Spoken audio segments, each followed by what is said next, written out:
15 number class. আসসালামু আলাইকুম সবাইকে, আশা করি সুন্দর আছো, ভালো আছো।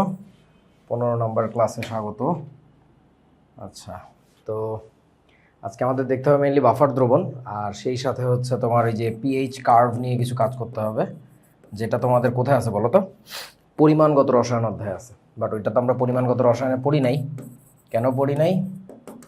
কারণ পিএইচ কি জিনিস সেটা না বুঝে তো আর এটা পড়া যাবে না। বই যে গাধারা লেখছে সে গাধারা ওইখানে লেখছে, বাট আমরা পড়তেছি এইখানে। সো ভালো করে বুঝে নিই, এটা কিন্তু পরিমাণগত রসায়নের জিনিস, ঠিক আছে? ওকে, চলো। এবং আজকে আমাদের লাস্ট ক্লাস কেমিক্যাল চেঞ্জেসের উপরে, মানে রাসায়নিক পরিবর্তন চ্যাপ্টার, তাহলে শেষ হবে এখানে আর কি। আচ্ছা, তো বলতেছে এত সিসি এত এম সালফিউরিক অ্যাসিড দ্রবণকে 100 ভাগ লঘুকরণ করা হলে ওই দ্রবণের পিএইচ কত হবে? এই অঙ্কগুলো খুবই পপুলার বর্তমানে। এখানে কি বলছে? 100 ভাগ লঘু করা হয়েছে।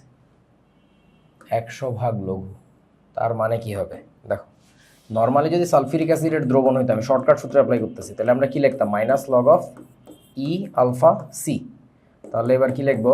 মাইনাস লগ অফ ই মানে তুল্য সংখ্যা, তুল্য সংখ্যা সালফিউরিক অ্যাসিডের হচ্ছে 2, আলফা মানে বিয়োজন মাত্রা, বিয়োজন মাত্রা হচ্ছে 1, সি মানে দ্রবণটার ঘনমাত্রা। এখানে 200 সিসি দিছে, এটা পুরো ফালতু, এটার কোনো কাজ নাই। সিম্পলি ঘনমাত্রা ও 100 ভাগের 1 ভাগ বানাইছে। তাহলে বর্তমান ঘনমাত্রা কত? আগে ছিল 0.1, এবার কী হবে বলেন তো? ভাগ 100 চলে আসবে না? বুঝিয়াছো কি? এটা করিলে যাহা আসে এটাই হচ্ছে তোমার উত্তর। সবাই বুঝতে পারছেন তো? এবং এখানে একটা ইন্টারেস্টিং ব্যাপার হচ্ছে, যেটা নর্মালি যদি আমি মানে জেনে রাখো, দ্রবণের ঘনমাত্রা যে কোনো দ্রবণের 10 ভাগ লঘুকরণ করলে নতুন পিএইচ ইকুয়াল টু পুরাতন পিএইচ প্লাস কত জানো? 1। 1 যোগ হয়ে যাবে যদি অ্যাসিড দ্রবণের হয় আর কি।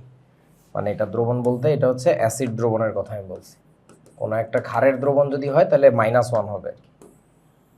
আচ্ছা, তাহলে আমি যদি এখানে লিখি অ্যাসিড দ্রবণের ঘনমাত্রা, বলেন দেখি, আমি যদি 100 ভাগ লঘুকরণ করি, 100 ভাগ লঘুকরণ করলে প্লাস কত হয়ে যাবে এখানে? তাহলে এখানে আসবে হচ্ছে 2, 1।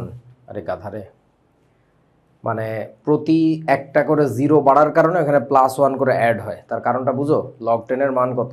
1। একটু সিম্পল হিসাব করে দেখো আর কি। মনে হয় বোঝো না এই ব্যাপারটা? তুমি যদি নর্মালি এটা দিয়ে পিএইচ বের করো, আবার 100 ভাগ লঘু করে যখন পিএইচ বের করবা, তখন 1 করে যোগ হচ্ছে, দেখবা আর কি। করে দেখো আর কি। ওকে, সো এরপরে চলো পরের অঙ্কে কি বলছে। 30 মিলিলিটার সেমিমোলার সালফিউরিক অ্যাসিড দ্রবণে 20 মিলিলিটার ডেসিমোলার সোডিয়াম হাইড্রোক্সাইড যোগ করলে উৎপন্ন দ্রবণের পিএইচ কত হবে? এই অঙ্কগুলো মারাত্মক ইম্পর্টেন্ট। বর্তমান সিলেবাসে সৃজনশীল প্রশ্নে এই অঙ্কগুলো ভয়াবহ রকমের আসে, এবং এই অঙ্কগুলো আসে হচ্ছে তোমার ওই যে কি পরিমাণগত রসায়ন চ্যাপ্টারের মধ্যে। গাধারা বোঝে না যে পিএইচ এর অঙ্ক যেহেতু, এটা থাকা উচিত হচ্ছে এইখানে। সো এই জন্য আমি এইখানেই করাচ্ছি। তো এখানে কি করতে হবে? এটা একটা অ্যাসিড ছিল, এটা একটা ক্ষার ছিল। তো অ্যাসিড আর ক্ষার মিশাইছে, পাত্র একে যদি দেয়, এই পাত্রের সাথে বি পাত্রের মিশ্রণের পিএইচ কত হবে? তো এই অ্যাসিড আর ক্ষারের দ্রবণ এরা নিজেরা বিক্রিয়া করবে, বিক্রিয়া করে কি তৈরি করবে? লবণ আর পানি। যদি এখানে কোনো একটা কম থাকে আনুপাতিকভাবে, সেটা শেষ হয়ে যাবে, অর্থাৎ লিমিটিং এজেন্টের মতো ঘটনা। বাকি যেটা থাকে দ্রবণটা হচ্ছে ওই টাইপের হবে। যদি অম্ল বেশি থাকে তাহলে দ্রবণটা অ্যাসিডিক, যদি ক্ষার বেশি থাকে তাহলে দ্রবণটা ক্ষারীয়। That's it. সো এখন আমরা কি করব? আমরা আগে সালফিউরিক অ্যাসিডের মোল নাম্বারটা একটু বের করি। মোল নাম্বার অফ H2SO4, বলেন তো মোল নাম্বার এখানে বের করবো কিভাবে? এনিবডি? C ইন্টু VL, তাহলে মোলারিটি হচ্ছে সেমি মোলার 0.5 ইন্টু হচ্ছে 30 বাই হচ্ছে 1000। এটা করে দেখো তো কত আসে। এই কিছু একটা আসবে, 0.015 মনে হয় আর কি। আচ্ছা, এবার আমরা মোল নাম্বার বের করবো কার? এবার আমরা মোল নাম্বার বের করবো সোডিয়াম হাইড্রোক্সাইডের। সোডিয়াম হাইড্রোক্সাইডের মোল নাম্বার কত আসবে? ওর দ্রবণটা ছিল হচ্ছে 20 মিলিলিটার ডেসিমোলার। ডেসিমোলার মানে 0.1, 20 মিলিলিটার মানে 20 ভাগ হচ্ছে 1000। এটা করলে কিছু একটা আসবে আর কি। ওকে, ক্যালকুলেটর করছো? টিপ দিছো? 0.015। উপরেরটা আসে হচ্ছে 0.015, আর নিচেরটা আসছে কত? 0.0 0.002 এরকম নাকি?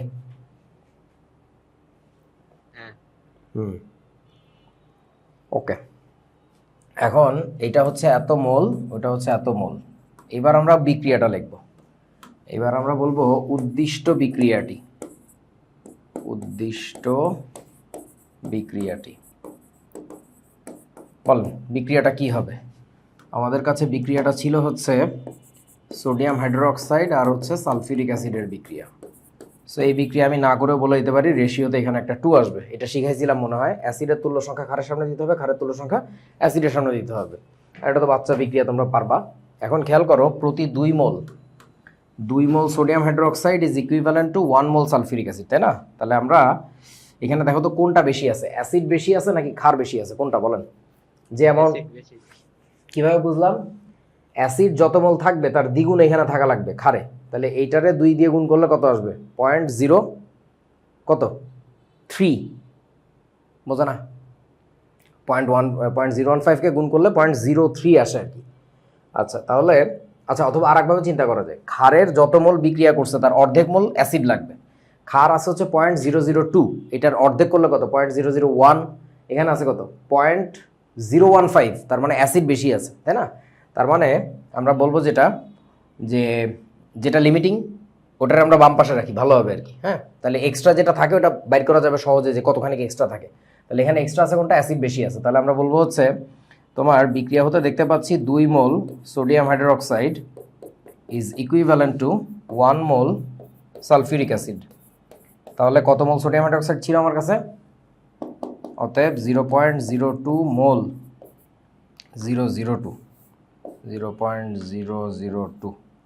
হ্যাঁ, এত মোল sodium hydroxide should be equivalent to 0.001 এত মোল সালফিউরিক অ্যাসিড। একটু বলেন তো এই সালফিউরিক অ্যাসিডটা কি আছে নাকি লাগবে? এইটুকু কোনটা আছে নাকি লাগবে?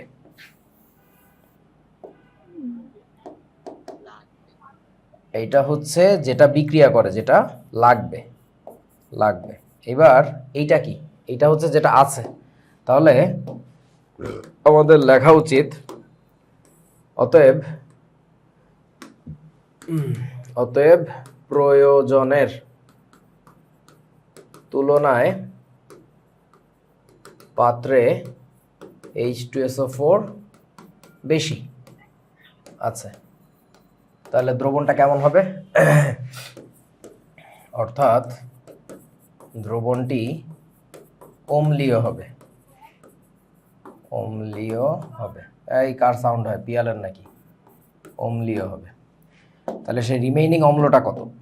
অতএব অবশিষ্ট H2SO4 এর পরিমাণ, যে কতখানি H2SO4 পড়ে থাকবে এখানে।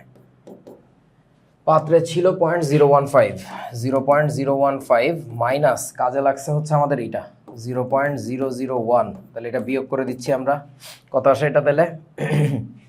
বলো। 0.014 এত মোল অবশিষ্ট থাকে, এত মোল অ্যাসিড অবশিষ্ট আছে। এখন আমার তো কি লাগবে? পিএইচ লাগবে সিস্টেমের। পিএইচ বের করতে গেলে তো দ্রবণটার ঘনমাত্রা লাগে, তাই না? তাহলে দ্রবণের ঘনমাত্রা কিভাবে বের করব? অতএব অবশিষ্ট দ্রবণের ঘনমাত্রা বা মোলারিটি। ঘনমাত্রা মানে কি? মোল নাম্বার ডিভাইডেড বাই আয়তন। মোল নাম্বার হচ্ছে 0.014 বাই আয়তন কত হবে বলুন তো? মিশ্রণের যে আয়তনটা সেটা কত হবে? এর ছিল 30 মিলিলিটার, এর ছিল 20 মিলিলিটার। তার মানে টোটাল কিন্তু হয়ে যাবে 50 মিলিলিটার। এটাকে আবার 10⁻³ দিয়ে গুণ করার কারণে এটা চলে গেল লিটারে। তাহলে এত এম হচ্ছে দ্রবণটার মোলারিটি। আমি এর পরের অংশটুকু শর্টকাটে মেরে দিচ্ছি।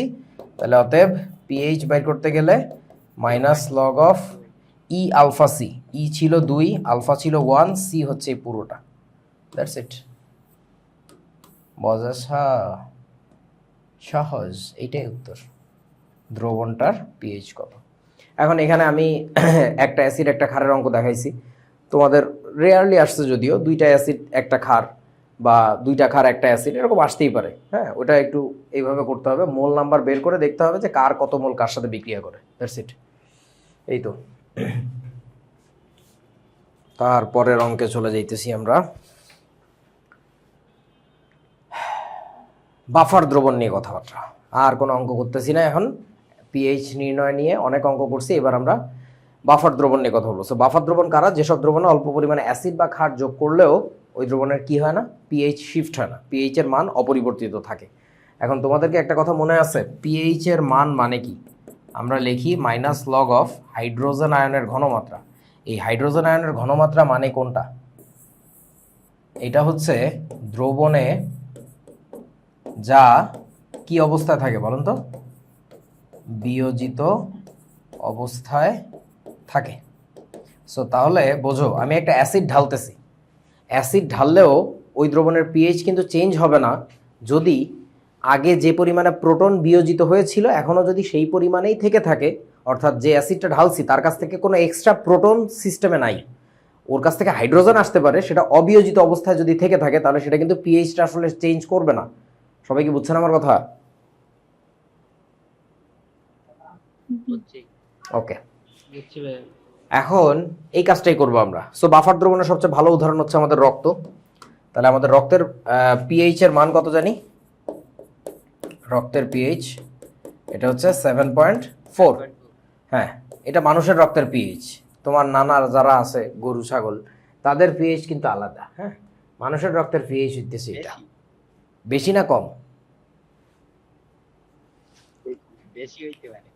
নিয়মটা হচ্ছে যারা শাকাশী, শাকাশী বুঝো, তৃণভোজী, তারা হচ্ছে তাদের পিএইচ তোমার হচ্ছে বেশি হয়, মানে ক্ষারীয় হয় বেশি। আর যারা হচ্ছে তোমার মাংসাশী, যেমন ধরো বাঘ, সিংহ, তাদের পিএইচ এর মান কম হয়, অ্যাসিডিক হয় বেশি। জেনের কি? ঘোড়ার ডিম? প্রোটিন খায় যারা, প্রোটিন। পিয়ালের কথা শুনে আমি শুনলাম ঘোড়ার ডিম খায় যারা, ছাগলের নাতি। দেখো তো, বাফার দ্রবণ আসলে দুই প্রকার। বাফার দ্রবণ কি কি? একটা হচ্ছে অম্লীয় বাফার, একটা হচ্ছে ক্ষারীয় বাফার। সো তোমাদের বইতে একটা কথা ভুল লেখা আছে এই সম্পর্কে, বলছে যে পিএইচ এর মান কত তার উপরে নির্ভর করে বাফার দ্রবণ দুই প্রকার। আসলে সত্যিটা হলো পিএইচ এর মান কত তার উপরে নির্ভর করে বাফারের ক্লাসিফিকেশন করা হয় না, বাফার মেকানিজমের উপর ডিপেন্ড করে বাফারের ক্লাসিফিকেশন করা হয়। কিছু বোঝো নাই? ও কিভাবে কাজ করে, ওর মেকানিজমটা কি, ও বাফারিংটা করে কিভাবে, ওর গঠনটা কি, তার উপরে ডিপেন্ড করে বাফারের ক্লাসিফিকেশন করা হয়। যেমন ধরো অম্লীয় বাফার বানায় কিভাবে? যে কোনো একটা দুর্বল অম্ল নিতে হবে, তার সাথে দিতে হবে ওই কি জানো, অম্লের বলো, লবণ। লবণ বলতে আসলে তার অনুবন্ধী আয়নটা লাগে, অর্থাৎ অনুবন্ধী ক্ষার। আচ্ছা, এবার যদি আমরা বলি ক্ষারীয় বাফার কিভাবে হবে, যে কোনো একটা দুর্বল ক্ষার নিতে হবে, যা মন চায় নাও, কোনো একটা দুর্বল ক্ষার যোগ ওই ক্ষারের লবণ। এই তো। এখন বন্ধু আমরা কিছু উদাহরণ দেখি। ধরো একটা দুর্বল অ্যাসিড আছে আমার কাছে, ইথানোয়িক অ্যাসিড CH3COOH। তাহলে এর একটা লবণ কি হবে? এর অ্যাসিডটাকে সরাই দিয়ে, হাইড্রোজেনটাকে সরাই দিয়ে এখানে একটা ধাতু ঢুকায় দাও, তাহলে কি হবে? CH3COONA। এইটা একটা বাফার সিস্টেম তৈরি হবে।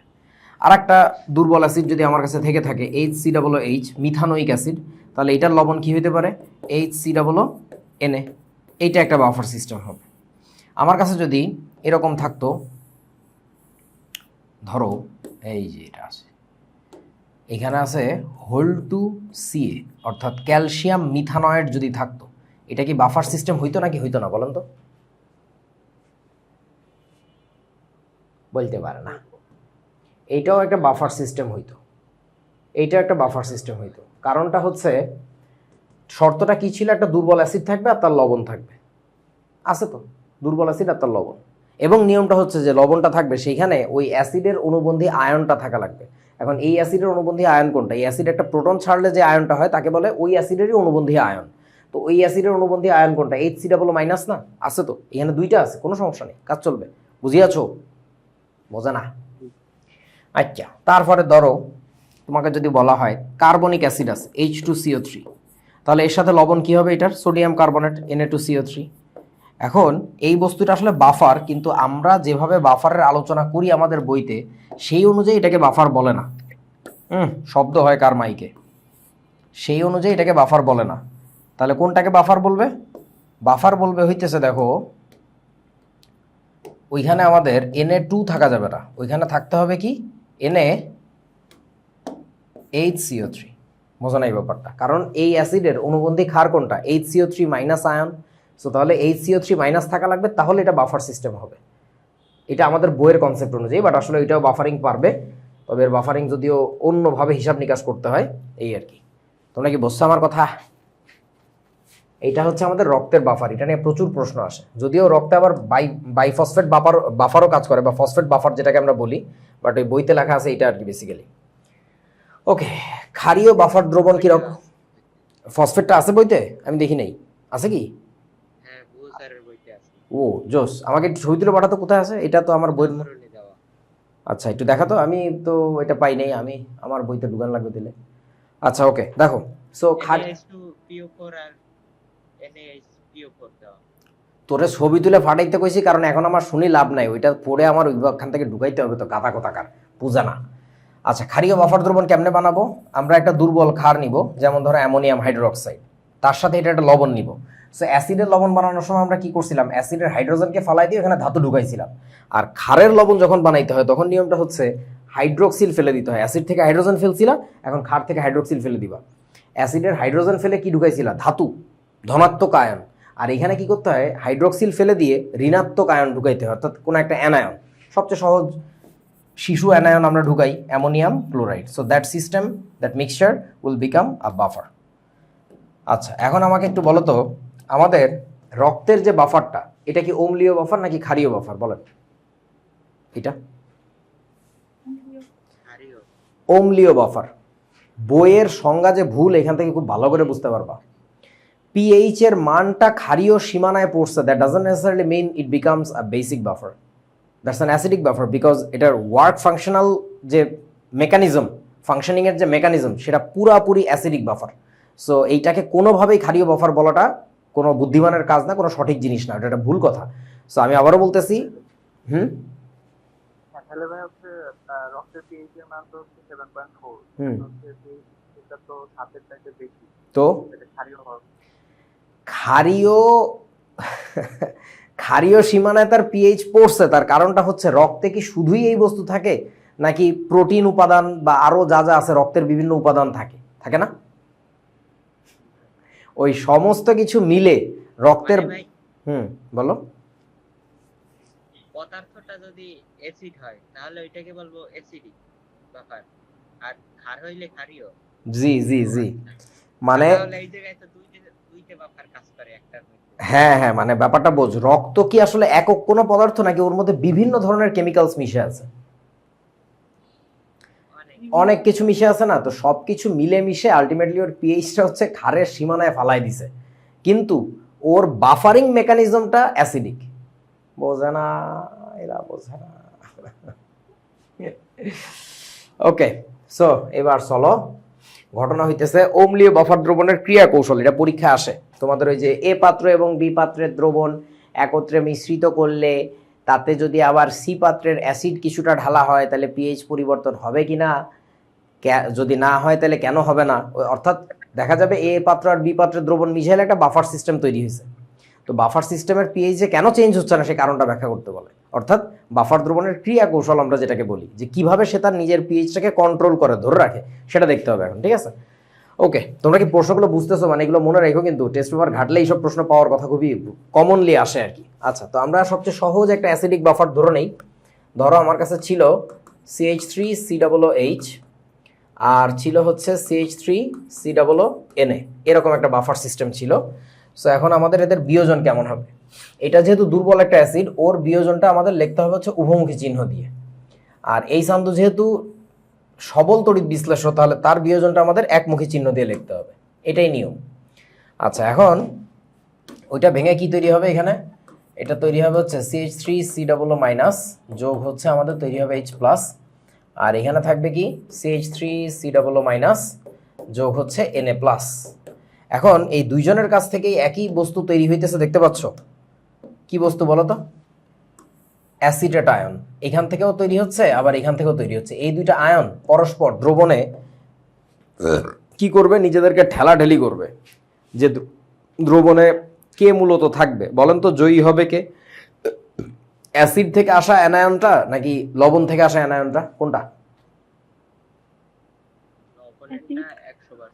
লবণেরটা, কারণ লবণ হচ্ছে সবল তড়িৎ বিশ্লেষ্য, ও একেবারে জোর দিয়ে ধাক্কা দিয়ে ভেঙে ভেঙে বের করে দেয় যে ওই আয়নটা থাকবেই থাকবে। তাহলে ও কি পরিমাণে আছে তার উপরে ডিপেন্ড করে ওইটা হচ্ছে হয় সামনের দিকে আসবে নাহলে পিছন দিকে যাবে। আমার কথা কি বুঝেছো? এই ঘটনাটাকে আমরা কি বলি বলেন তো? কমন আয়ন ইফেক্ট, মনে পড়ে? হ্যাঁ, গতদিন বলছিলাম। সো যদি এমসিকিউ পরীক্ষা আসে এইটা আছে, আজকের ক্লাসেও দেখানো আছে, বোর্ডে আসছে যে বাফার দ্রবণ কাজ করে কোন মূলনীতির উপর ভিত্তি করে। এই কার জানি কটকট কটকট শব্দ হইতে থাকে রে বাবা।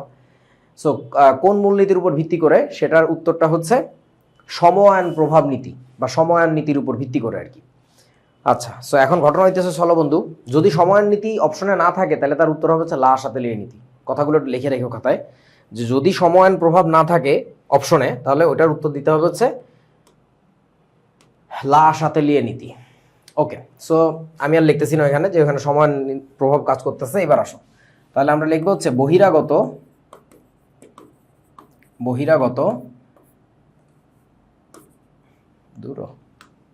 বহিরাগত অ্যাসিড এর প্রভাব প্রশমিতকরণ।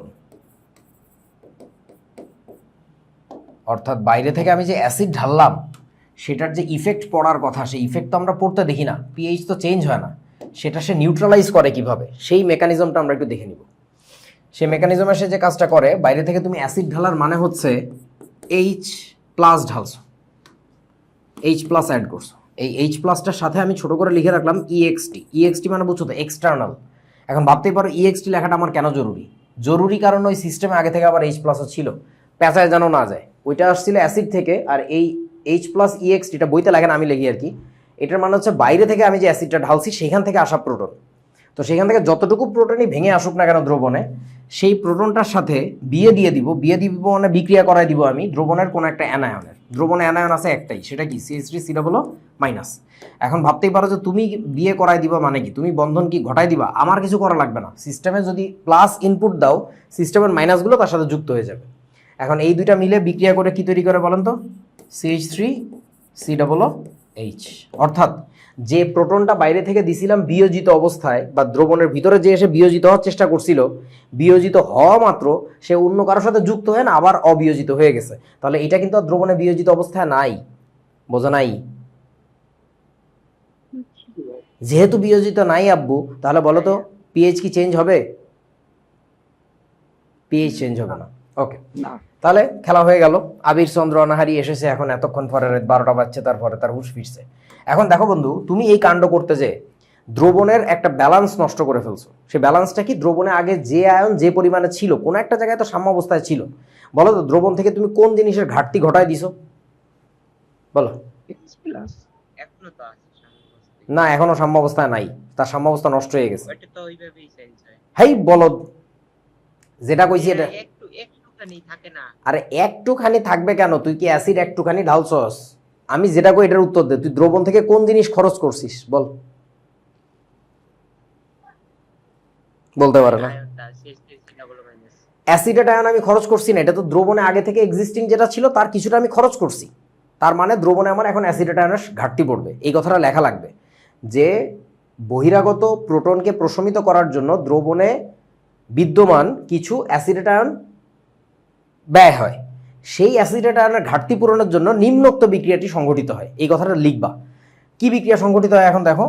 সেই বিক্রিয়াটা হইতেছে, এই অ্যাসিডেট আয়ন প্রডিউস করতে গেলে এই বস্তু সামনে গেলে অ্যাসিডেট আয়ন তৈরি হয়, 2 নাম্বার বিক্রিয়া সামনে গেলে অ্যাসিডেট আয়ন তৈরি হয়। তোমরা একটু বলো কোন বিক্রিয়া সামনে যায় এখন অ্যাসিডেট আয়ন তৈরি করবে? 1 নাম্বার নাকি 2 নাম্বার? 2 নাম্বার। তার কারণটা হচ্ছে অ্যাসিডেট আয়ন যেখান থেকে আসার ফোর্স বেশি, ড্রাইভিং ফোর্স বেশি, সেটাই সামনের দিকে যাবে। তাহলে এইটার সামনে যাওয়ার টেন্ডেন্সি বেশি। সো এই বস্তু আর একটু সামনের দিকে যে কি তৈরি করবে বলেন তো? কিছুটা অ্যাসিডেট আয়ন বানায় ফেলবে। এই যে এইটা সামনের দিকে গেল, কিছুটা কি তৈরি হলো? ওমা, অ্যাসিডেট আয়ন তৈরি হলো। এখন সাথে আবার কি তৈরি হবে? Na+। এই তো। তার মানে বুঝতে পারতেছো যে পরিমাণে লবণ দ্রবণে ছিল, সেই লবণ কিন্তু আমার একটু অধক্ষিপ্ত অবস্থা থাকতে হবে, অর্থাৎ পুরোপুরি ডিজলভ হয়ে গেলে হবে না সিস্টেমে। একটু বেশি পরিমাণে লবণ দিয়ে রাখা লাগবে যেন সে প্রয়োজন অনুযায়ী ভাঙতে পারে, ভেঙে সামনের দিকে যায় অ্যাসিডেটের ব্যালেন্সটা ঠিক রাখতে পারে আর কি। আচ্ছা, এখন এই তো শেষ। তাহলে আমাদের অ্যাসিড যোগ করার ফলে আমাদের কোনো ইফেক্ট পড়লো না দ্রবণে। এবার আমরা কি করব, বহিরাগত, হ্যাঁ বলো। যদি লবণ যদি না দেয় তাও তো হইবে, তাই না? কিরকম ভাবে হইবে? মানে পরে যদি H+ অ্যাড করি ওটা তো কে অনুযায়ী চেঞ্জ হবে, তাই না? আরে গরু, কে অনুযায়ী, কারণ ওই CH3CO মাইনাস আর CH3C ডাবল H প্রায় সমান আছে, তাই বলে ওই H+টা পুরোপুরি ওই পাশে চলে যাইতে পারে না শোন, এখন যেটা কইটা শুন, ম্যাথ অনুযায়ী করলে তো এইভাবে তোর ম্যাথে ভুল আছে। যদি আসো আসো, দেখো আগে এটা করে নেই। ভুল কথা। আচ্ছা, এবার বাইরে থেকে আমি যদি ক্ষার ঢালি, বাইরে থেকে ক্ষার যদি ঢালি, তার মানে বাইরে থেকে কি ঢালছি এবার? OH minus. এখানে আমি এক্সটার্নাল চাইলে লিখতে পারি, চাইলে নাও লিখতে পারি, কোনো সমস্যা নেই। কেন? আগে থেকে তো আমার হাইড্রোক্সিল ছিল না, সো OH মাইনাস লেখা মাত্র আমি বুঝবো ওটা বাইরে থেকে আসছে। সো এই OH মাইনাসের সাথে বিক্রিয়া করে ফেলবে কে বলেন? সিস্টেমের কোনো একটা প্লাস। বাইরে থেকে আমি যদি মাইনাস অ্যাড করি তাহলে সিস্টেমের কোনো একটা প্লাস ওর সাথে বিক্রিয়া করবে। এখন সিস্টেমে প্লাস ছিল দুইটা, একটা ছিল Na প্লাস, একটা ছিল H+। একটু ভেবে বলো কোনটা আসলে বিক্রিয়া করবে তার সাথে, Na প্লাস নাকি H+? H+, কেন Na প্লাস না কেন? সোডিয়াম হাইড্রোক্সাইড নেবে না, তারপর আবার ক্ষার আবার পিএইচ রাইট, মানে এখানে যদি সোডিয়াম প্লাস বিক্রিয়া করতো তাহলে তৈরি হতো আরো সবল একটা ক্ষার। এটা তো হাস্যকর একটা ব্যাপার। তার চেয়ে ভালো যুক্তি অন্য জায়গায়, তার চেয়ে ভালো যুক্তি হচ্ছে ডিসচার্জিং পটেনশিয়ালে। সেই ডিসচার্জিং পটেনশিয়ালটা আমরা তড়িৎ রসায়ন পড়ার সময় শিখবো। আমি হালকা করে একটু বলে রাখি, এটা তোমাদের বইতে নাই, বাট এই আলোচনাটা আমি করি আর কি। ডিসচার্জিং পটেনশিয়াল মানে হচ্ছে কোনো একটা চার্জিত বস্তুর চার্জ হারানোর যে ঘটনা, সেটাকে আমরা বলি ডিসচার্জিং। যেমন ধরো এখানে Na প্লাস আছে, সে যদি OH মাইনাসের সাথে বিক্রিয়া করে তাহলে Na প্লাসটা কিসে পরিণত হয়ে যাবে বলেন তো? সোডিয়ামে পরিণত হয়ে যাবে। এটা কি সোডিয়াম ক্যাটায়নের জন্য কোনো আরামদায়ক ঘটনা নাকি এটা বিরক্তিকর ঘটনা? এটা বলেন তো, এই জার্নিটা। না, বিজারণ অনেক এটা একটা বিরক্তিকর ঘটনা, কারণ সোডিয়াম কি অবস্থা থাকতে চায়? সোডিয়াম কিন্তু সোডিয়াম প্লাস অবস্থায় থাকতে চায়। কিন্তু যদি বলো H+, ওই তুলনায় সে সহজেই কিসে পরিণত হবে বলো তো? H-এ পরিণত হবে। আমার কথা কি বুঝেছো? তাহলে এইটা হচ্ছে আমরা বলবো কষ্টদায়ক বা বেদনাদায়ক, কষ্টদায়ক। আর এটা হচ্ছে অপেক্ষাকৃত আরামদায়ক, জাস্ট আরামদায়ক লিখলাম আর কি। তাহলে এই আসলে ডিসচার্জিং পটেনশিয়াল অনুযায়ী বিক্রিয়াগুলো হয়। তাহলে মূলত এইখানে এসে বিক্রিয়া করবে কে? তোমার H+। H+ এর সাথে যুক্ত হয়ে গেলে নিরীহ বাবা পানি তৈরি করবে। এই যে শেষ। তাহলে বাইরে থেকে ঢালা OH মাইনাস আয়নের কোনো ইফেক্ট আর দ্রবণে থাকলো না। কিন্তু আমাকে একটু বলো, এই কাণ্ড ঘটাইতে যায় তুমি একটা জিনিসের স্যাক্রিফাইস করছো। দ্রবণে একটা জিনিস ব্যালান্সে ছিল, তাকে ইমব্যালেন্স করে ফেলছো। কে সেটা? H+ তুমি কমায় ফেলছো না? তাহলে এখন সেই H+টা আবার ব্যালান্স হবে কিভাবে? সেই ব্যালান্সটা হইতে গেলে কোন বিক্রিয়ার সামনে যাওয়া লাগবে? 1 নাম্বার নাকি 2 নাম্বার? প্রথম বিক্রিয়া দিয়া। প্রথম বিক্রিয়া দিয়া, এটা আমাকে বলছে কে? পিয়াল চন্দ্র। তাহলে লিখলাম এই যে প্রথম বিক্রিয়া দিয়া, বরিয়াল। এই গরু, দিয়া কি রে? প্রথম বিক্রিয়া থেকে, প্রথম বিক্রিয়া দিয়া। তোদেরকে মামুনের গল্প বলছি? আমাদের ব্যাচের সিভিলে ছিল মামুন, বলি নাই? আচ্ছা ঠিক আছে। উফ, কি সুন্দর গান গাইতে পারতো রে বাবা, ওরে গলা। বরিশাল রেডিওতে গাইতো। বুয়েটে যায় পরিচয়। ওকে, সো এখন এই তো, এটা হচ্ছে অম্লীয় বাফার দ্রবণের ক্রিয়া কৌশল। আশা করি বুঝছো, মনে রাখবা, পরীক্ষার খাতায় লিখতে হবে। এখন আসো ক্ষারীয় বাফার দ্রবণের ক্রিয়া কৌশল। তো ধরে নিলাম একটা সান্দু মার্কা ক্ষারীয় বাফার দ্রবণ হইতেছে আমাদের অ্যামোনিয়াম হাইড্রোক্সাইড। বাবু বাবু বাবু আমার পিয়াল, তুমি যদি ঘটঘট ফটফট সবসময় করতে থাকো কেমনে হয় বলো? মোবাইলের কাছে কিসের শব্দ হয় আমাকে একটু বলো না। মোবাইলের কাছে আমার মাইকে কথা বলার সাথে মাইক দিয়ে না, কার? মাইক দিয়ে বলো হয়। এই প্রীতম চন্দ্র জীবনে কোনোদিন একটা কথা বলে না এই ক্লাসে, অথচ সে আইসা বিসমিল্লাহ মাইকটা অন করে দিয়ে বসে থাকবে। আচ্ছা ওকে, সো এই যে আমাদের অ্যামোনিয়াম হাইড্রোক্সাইড আর অ্যামোনিয়াম ক্লোরাইডের মিশ্রণের একটা বাফার আমরা বানাইছি ধরো। তাহলে এবার আমরা কি বলবো? চলো কিছু জিনিস কপি করে নিয়ে আসি। বহিরাগত অ্যাসিডের প্রভাব প্রশমিতকরণ, আবার কি লাগবে আমাদের? বহিরাগত ক্ষারের প্রভাব প্রশমিতকরণ। এত কথা লেখে কে? টেকনোলজি প্রয়োগ করলেই তো হয়ে যায়। এই যে দেখো, ও মা, বুঝিস? এরকম তোমরাও পরীক্ষার হলে এরকম টেকনোলজি অ্যাপ্লাই করবে আর কি। ওকে, সো বলো তো বন্ধু, এখন কি হবে? বাইরে থেকে তুমি যদি অ্যাসিড ঢাল, বাইরে থেকে অ্যাসিড ঢালার মানে কি? তুমি ঢালছো হচ্ছে H+, এক্সটার্নাল প্লাস। এক্সটার্নাল না লিখলেও সমস্যা ছিল না, এখানে আর H+ নাই। বলো, এর সাথে বিক্রিয়া করে ফেলবে কে? সিস্টেমের কোনো একটা এক্সিস্টিং অ্যানায়ন। OH- কেন Cl- না কেন? আৰু এই মানে স্ট্রং যে এই অ্যাসিড তৈরি ওটার হয়ে ধারণ যায়। বিধারণ বিভব দেখলেই হইবে। বিভব দেখলেই হইবে। তোমরা যখন তড়িৎ রসায়ন পড়বা এর পরে, তখনও দেখবা দ্রবণে যদি হাইড্রোক্সিল আয়ন থাকে, ওর ডিসচার্জিং পটেনশিয়াল অনেক কম, ও সবার আগে বিক্রিয়া করে ফেলে। সো একই কারণে ওই মূলত এখানে বিক্রিয়া করবে আর কি। আচ্ছা, তাহলে হাইড্রোক্সিল আয়ন নিয়ে আসলাম এখানে, এনে বিক্রিয়া করাই দিলে। আমরা যে দ্রবণগুলো করতেছি এগুলা পরমাণু অবস্থা ধরে নিছি। হ্যাঁ, পরমাণু অবস্থা ধরে নিছি। আচ্ছা, এবার তোরে বলো, তুমি দ্রবণের কোন জিনিসটাকে ইমব্যালেন্স করে ফেলছো? OH-। তাহলে OH- পয়দা করতে গেলে কোন বিক্রিয়া সামনে যাবে, 1 নাম্বার নাকি 2 নাম্বার? বিক্রিয়া। প্রথম বিক্রিয়া। তাহলে আবির চন্দ্র অনাহারি বললো সামনের দিকে ফাটাইতে হবে, আমরা ফাটাই দিলাম। এই যে, এখন এখানে উমুখী চিহ্ন আর লেখা যাবে না, এখানে লিখতে হবে একমুখী চিহ্ন, কারণ যতটুকু প্রয়োজন ততটুকু সে এক নিমেষে সামনের দিকে চলে যাবে। তোমরা কি বুঝছো টেকনোলজিটা? ওকে, এবার আসো, দ্রবণে বাইরে থেকে ক্ষার যদি ঢালি তাহলে সে এটাকে ব্যালেন্স করে কিভাবে? নিয়মটা হচ্ছে, বাইরে থেকে ক্ষার ঢালছি, তার মানে OH-, এখানে অবশ্যই EXT লিখতে হবে, কারণ আগে থেকে হাইড্রোক্সিল ছিল। এখন এই এক্সটার্নাল হাইড্রোক্সিলের সাথে বিক্রিয়া করবে কে? দ্রবণের কোনো একটা প্লাস। দ্রবণে প্লাস একজনই ছিল, সেটা হচ্ছে অ্যামোনিয়াম আয়ন। তো এটার সাথে এটার বিক্রিয়া হলে কি হবে আমাদের? অবিয়োজিত অ্যামোনিয়াম হাইড্রোক্সাইড। এইটা বানাইতে যায় তুমি দ্রবণের কোন জিনিসের ঘাটতি ফেলাই দিছো বলো? Ammonium ion. তাহলে কোন বিক্রিয়ার সামনে যে অ্যামোনিয়াম আয়নের ঘাটতি পূরণ করবে? 1 না 2? 2। কারণটা হচ্ছে বন্ধু, অ্যামোনিয়ামের সোর্স 2টা ছিল, কিন্তু সেই বিক্রিয়াটাই সামনে যাবে যে বিক্রিয়ার বিক্রিয়কটা সবল তড়িৎ বিশ্লেষ্য, অপেক্ষাকৃত বেশি সবল তড়িৎ বিশ্লেষ্য।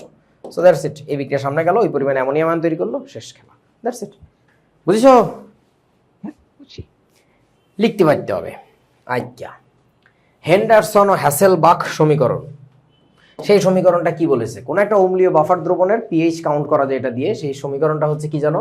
PH = pKa plus log of, কি বলেন, সল্টের ঘনমাত্রা বাই অ্যাসিডের ঘনমাত্রা। ওই অ্যাসিডিক বাফারটা বানানোর জন্য তুমি কোনোটা অ্যাসিড আর তার লবণ দিছিলে, ব্যাপারটা এরকম। তাহলে এখানে কি আসবে আমাদের? এখানে আসবে হচ্ছে pKb প্লাস, এবং ক্ষারীয় বাফারে দেখো আগে কিন্তু পিএইচ বের করা যায় না, বের করতে হয় কি P(OH)। pKb প্লাস হচ্ছে লগ অফ, উপরে থাকবে কি সেই সল্টের ঘনমাত্রা, আর নিচে থাকবে কি বেইজের ঘনমাত্রা। এই সূত্রের প্রমাণ আর দেখাইলাম না, লাগবে না এখন এইচএসসির জন্য। এখন ঝামেলাটা হচ্ছে, এই যে সূত্রটা তোমাদের বইতে লেখা থাকে, সূত্রটা একটু ভুল। সেই ভুলটা কি কেউ জানো? ওই অনুবন্ধী।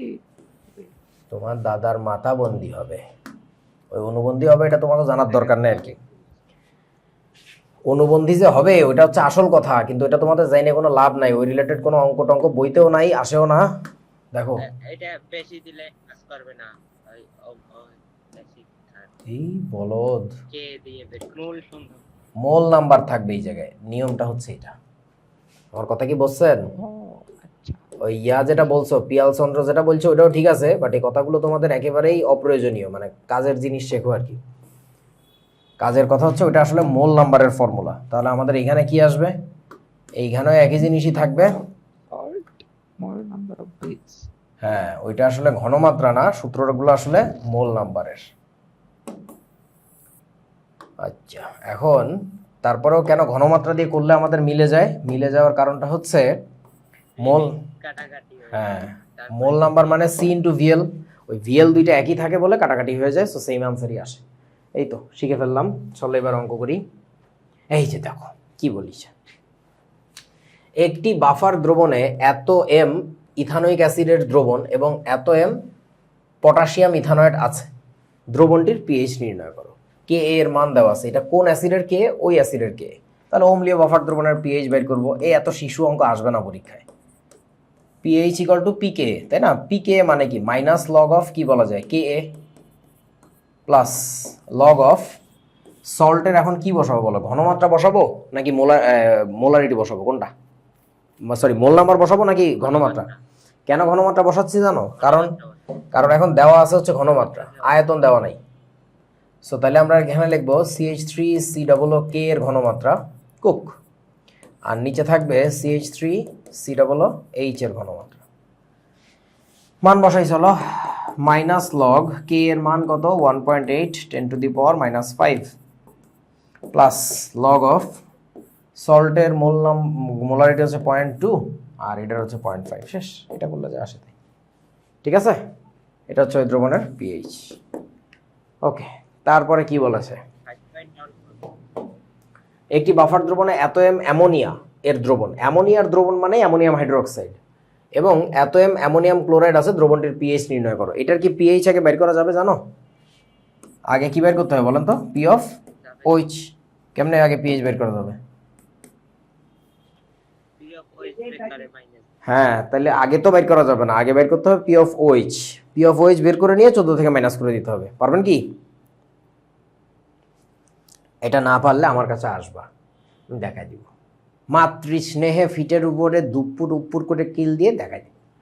আচ্ছা, এত পিএইচ এর একটি বাফার দ্রবণ তৈরি করতে এত মোল প্রোপানোয়িক অ্যাসিড ধারণকৃত 1 লিটার একটি দ্রবণে কত মোল সোডিয়াম প্রোপানয়েড যোগ করতে হবে?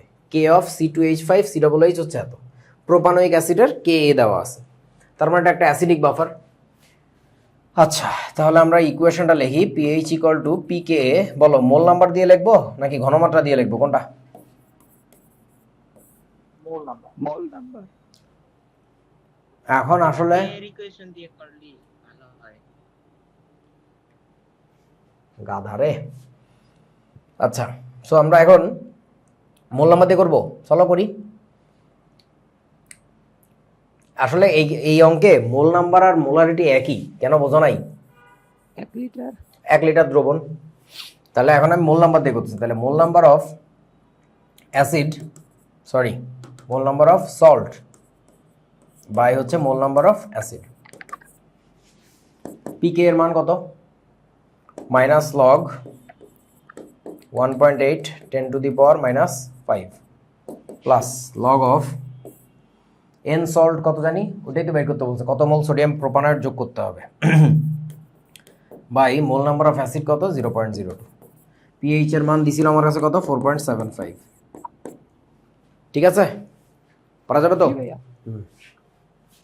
ওকে, 10 পিওএইচ এর বাফার দ্রবণ বানাইতে গেলে এত সিসি এত এম ফর্মিক অ্যাসিড, দেখো মোলারিটি আর আয়তন দুইটাই দেওয়া আছে, তার মানে কি মোল নাম্বার নিয়ে কাজ করতে হবে। এখন এইটার সাথে কত সিসি এত এম সোডিয়াম ফরম্যাটের দ্রবণ যোগ করতে হবে গণনা করো। তার মানে কি লিখবো এখন আমরা? মোল নাম্বার দিয়ে লিখবো নাকি মোলারিটি, কোনটা? মোল নাম্বার দিয়ে। এখন লিখতে হবে হচ্ছে মোল নাম্বার দিয়ে। তাহলে এবার চলো মান বসাই দিই। পিকে এর মান কত? Minus log 1.8 10⁻⁻4 plus log of n salt, লবণের মোল নাম্বার কত হবে? এটা কত সিসি এত এম সোডিয়াম ফরম্যাট যোগ করা লাগবে। তাহলে আমরা ধরে নিলাম ভি সিসি যোগ করা লাগে, তাহলে ভি ইন্টু কত হবে 0.1। বুঝিয়াছো? মোল নাম্বার মানে মোলারিটি ইন্টু আয়তন। নিচে মোল নাম্বার অফ অ্যাসিড কত 0.05 ইন্টু হচ্ছে 50। একটু বুঝে দেখো তো, এই ভিটা কি আসলে লিটারে বেরোবে নাকি সিসিতে বেরোবে? সিসিতে। কেন সিসিতে? নিচেরটা সিসিতে। নিচেরটা সিসিতে, তাহলে উপরেরটা কিন্তু সিসিতে আসবে। বুঝিয়াছো? হ্যাঁ। ওকে, এই দাঁড়াও, পিএইচ এর মান কিন্তু এই জায়গায় হবে 4, কারণ পি অফ ওএইচ বলছে 10, বুঝলো না কিন্তু? হ্যাঁ। আচ্ছা, একটি ক্ষারীয় বাফার দ্রবণের পিএইচ এর মান 9.03 রাখার জন্য অ্যামোনিয়াম হাইড্রোক্সাইড এবং অ্যামোনিয়াম ক্লোরাইডের ঘনমাত্রার অনুপাত কত হওয়া প্রয়োজন? এটা করো, বইটা অঙ্ক, এটা স্ক্রিনশট নাও, নিছো?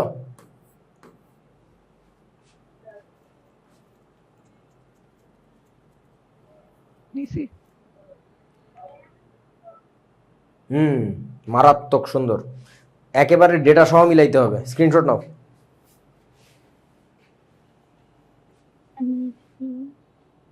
নিছি এই অঙ্ক সুপারস্টার অঙ্ক, এই অঙ্কই আসবে পরীক্ষায়। স্ক্রিনশট মারো তাড়াতাড়ি। একটু পিছনে যান ভাই, ছবি তুলতে পারিনি। ও সামনে আগায় গেছি, যে পিছনে গেছি। না মানে এক পৃষ্ঠা পিছনে। ছাগলের নাতি। এই অন্যরা নিছিস তো স্ক্রিনশট ঠিক মতো? সাদিয়া মনে হয় নিছে। এটা নিছস? নিছি হুম, নিছি। আচ্ছা এটা স্ক্রিনশট মারো তাড়াতাড়ি। এটা হয়েছে? বেশি সুন্দর অঙ্ক, এটা ভয়াবহ সুন্দর। কত ভালোবাসা দিব একে আমি।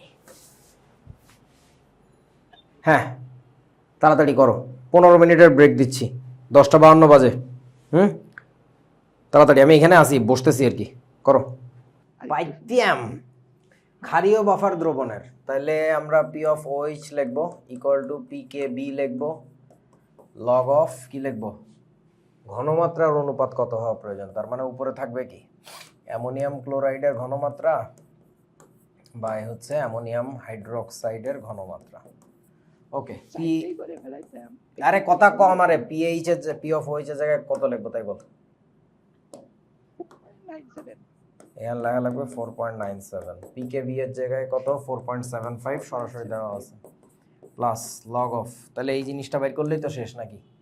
হ্যাঁ ভাইয়া। ওকে, তাহলে আমরা লিখব অতএব এটার মান কত আসছে বলো। 10 to the power 0.22 বুঝি নাই, আবার বল। 10 to the power 0.22 এটাই আসছে সবার? এই এখন পুরোটাই দিতে হবে। এটা কিন্তু আনসার না, কেন বলছে? প্রথমে বলছে অ্যামোনিয়াম হাইড্রোক্সাইড, তারপরে বলছে অ্যামোনিয়াম ক্লোরাইড, তার মানে উপরে থাকবে হচ্ছে অ্যামোনিয়াম হাইড্রোক্সাইড, নিচে থাকবে অ্যামোনিয়াম ক্লোরাইড। বুঝছেন কি আপনারা? 10 to the power minus 0.22 answer। তাহলে হবে হচ্ছে 10 টু দি পাওয়ার মাইনাস 0.22, এই মাইনাসটা দিতে হবে। এই যে মিলছে? এটা করলে যা হয় তাই, এখানে আমরা ভুলটা করি যেখানে, সেটা হচ্ছে এই উল্টাই না আর কি, ঠিক আছে? এটা হচ্ছে আনসার। পিয়াল মিলছিল? মরে গেছে এটা। আচ্ছা, এত এম ইথানোয়িক অ্যাসিডের একটি 1 লিটার দ্রবণে কত গ্রাম সোডিয়াম অ্যাসিডেট মিশ্রিত করলে দ্রবণটিতে প্রোটনের ঘনমাত্রা এত গ্রাম আয়ন পার ডেসিমিটার কিউব হবে। এখন এই যে বলছে এত গ্রাম আয়ন পার ডেসিমিটার কিউবের মানে কি বলেন তো? গ্রাম আয়ন মানে কি? এত মোল না? মোল। হ্যাঁ, তাহলে কিন্তু এত মোল পার লিটার, কিছু না আর। লিটার। আচ্ছা, তাহলে আমরা সূত্র লিখলাম এটা, এখন মোল নাম্বার দিয়ে ফর্মুলাটা লেখা লাগবে। তাহলে এবার পিকে এর মান কত? পিকে এর মান হচ্ছে minus log 1.8 10 to the power minus 5 plus log of n সল্টের জায়গায় কত লিখবো আমরা? কত গ্রাম সোডিয়াম অ্যাসিডেট মিশাইতে হবে, তার মানে ধরে নিলাম ডাব্লিউ গ্রাম মিশাইতে হবে, ডিভাইডেড বাই এম এর মান লাগবে। এম কত এটার? CH3COONA, এটার আণবিক ভর বের করলে দেখবা 82 আসে, তাহলে ডাব্লিউ বাই হচ্ছে 82। নিচে কত লিখবো আমরা? নিচে লিখবো হচ্ছে 0.4 ইন্টু আয়তন কত 1, এই তো। পিএইচ এর মান কত বলছে ওরা? ও না, pH এর মান 3.7 আসবে ওই যে মাইনাস লগ, আয়ন আছে। হ্যাঁ minus log 2 into 10 to the power minus 4 বসাইতে হবে। সবাই বুঝিয়াছো? জি ভাইয়া। এই তো, এটা করিলে যাহা আসিবে ওইখান থেকে ডাব্লিউ এর মানটা আনছে। ডাব্লিউটা কোন এককে আসবে? 0.295 গ্রাম। 0.295 গ্রাম, তাহলে এটাই আনসার। ঠিক আছে, আমার না 2.99136 এই তো তোমাদের এখন বাচ্চাদের মতো বসে বসে ফিডার খাওয়াবো আমি। আচ্ছা, এত সেন্টিমিটার কিউব এত এম ইথানোয়িক অ্যাসিডের দ্রবণে 90 সেন্টিমিটার কিউব এত এম সোডিয়াম হাইড্রোক্সাইড যোগ করা হইলো, তার মানে দেখেন অ্যাড করছে কি একটা ক্ষার একটা অ্যাসিডের মধ্যে, এই অঙ্ক বেশি ইম্পর্টেন্ট, যোগ করা হইলো, ফলে একটা বাফার দ্রবণ তৈরি হইলো। বাফার দ্রবণটির পিএইচ গণনা করো। এখন আগের মতো সেই অ্যাসিড আর ক্ষার মিশাইছে, তো অ্যাসিড আর ক্ষার মিশাইলে আমরা কি টেকনিক শিখছিলাম? মোল নাম্বার বের করে ফেলতে হবে। তাহলে মোল নাম্বার অফ অ্যাসিড কত আসে দেখেন তো? 150 ভাগ হচ্ছে কত? 1.5 into 10 to the power minus 2, ঠিক আছে? মানে এটার মানে কত? এটার মানে 0.15 এত মোল। তাহলে মোল নাম্বার অফ বেস কত হবে? 90/1000 ইন্টু হচ্ছে 0.1, তার মানে কত? 0.009। 9 এত মোল। এখন এই অ্যাসিড আর এই ক্ষারের বিক্রিয়াটা যদি আমরা লিখি তাহলে কি পাচ্ছি, CH3COOH প্লাস সোডিয়াম হাইড্রোক্সাইড, এদের বিক্রিয়া তো 1:1 রেশিওতে হয়, CH3COONA প্লাস হচ্ছে পানি। আচ্ছা, এখন আমরা একটু লিখি যার যার নিচে কার কতখানি ছিল। অ্যাসিড ছিল 0.015 আর এটা ছিল 0.009, এটা ছিল 0, এটা ছিল 0। এখানে লিমিটিং এজেন্ট কে, অ্যাসিড না ক্ষার? ক্ষার। ক্ষার কম আছে, তাহলে এখান থেকে চলে যাবে কত, 0.009, আর এখানে 0.009 থেকে চলে যাবে 0.009, থাকবে। এইখানে থাকবে হচ্ছে 0.009 আর এখানে থাকবে হচ্ছে 0.009। সো পানি তো কোনো ব্যাপার না, তার মানে দ্রবণের মধ্যে আমার কি থাকতেছে না, আর দ্রবণের মধ্যে আর কোনো ক্ষার নাই, আছে হচ্ছে কিছুটা অ্যাসিড আর ওই অ্যাসিডেরই কিছুটা লবণ, তার মানে ইট মেক্স এ বাফার। এই বাফার সিস্টেমটার তাহলে আমরা এবার কি বের করব, পিএইচ বের করব। সো পিএইচ বের করতে গেলে pH equal to pKa plus log of, বলেন কি লিখবো, সল্টের মোল নাম্বার নাকি মোলারিটি, কোনটা? ওই যে নিচের লাইনে যে লিখছেন ওইটা, ওটা কি, ওটা কি লিখছি, এগুলো কি লিখছি, এগুলো কি? মোল সংখ্যা। মোল সংখ্যা। তাহলে এবার আমরা করব মোল মোল সংখ্যা নাম্বার নাই। দিয়ে, তাহলে mole number of salt by mole number of acid. এই তো পারা যাবে না? পিকে এর মান কত? pH মান আছে 4.916। ওই হইছে, তাহলে পারবি। আচ্ছা, তারপরে বলেছে এত সিসি এত এম ক্যালসিয়াম হাইড্রোক্সাইডের দ্রবণে এত সিসি এত এম ইথানোয়িক অ্যাসিডের দ্রবণ যোগ করা হলো, সৃষ্ট দ্রবণের পিএইচ গণনা করো। বলে কিন্তু দেয় না যে বাফার টাফার হয়েছে কিনা, তাহলে আবারও সে একই মোল নাম্বার অফ অ্যাসিড বের করো। আগের অঙ্কটার মতোই। মানে এখানে লিমিটিং এজেন্ট কি হয়, ক্ষার নাকি অ্যাসিড, কোনটা? আর হয় ক্ষার হয়। Two হুম অনুপাত।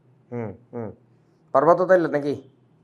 এই অঙ্কের ঝামেলা হচ্ছে লাস্টে কিন্তু ওই যে তোমার মোল নাম্বার, দিয়ে গুণ করার লাগে পরে।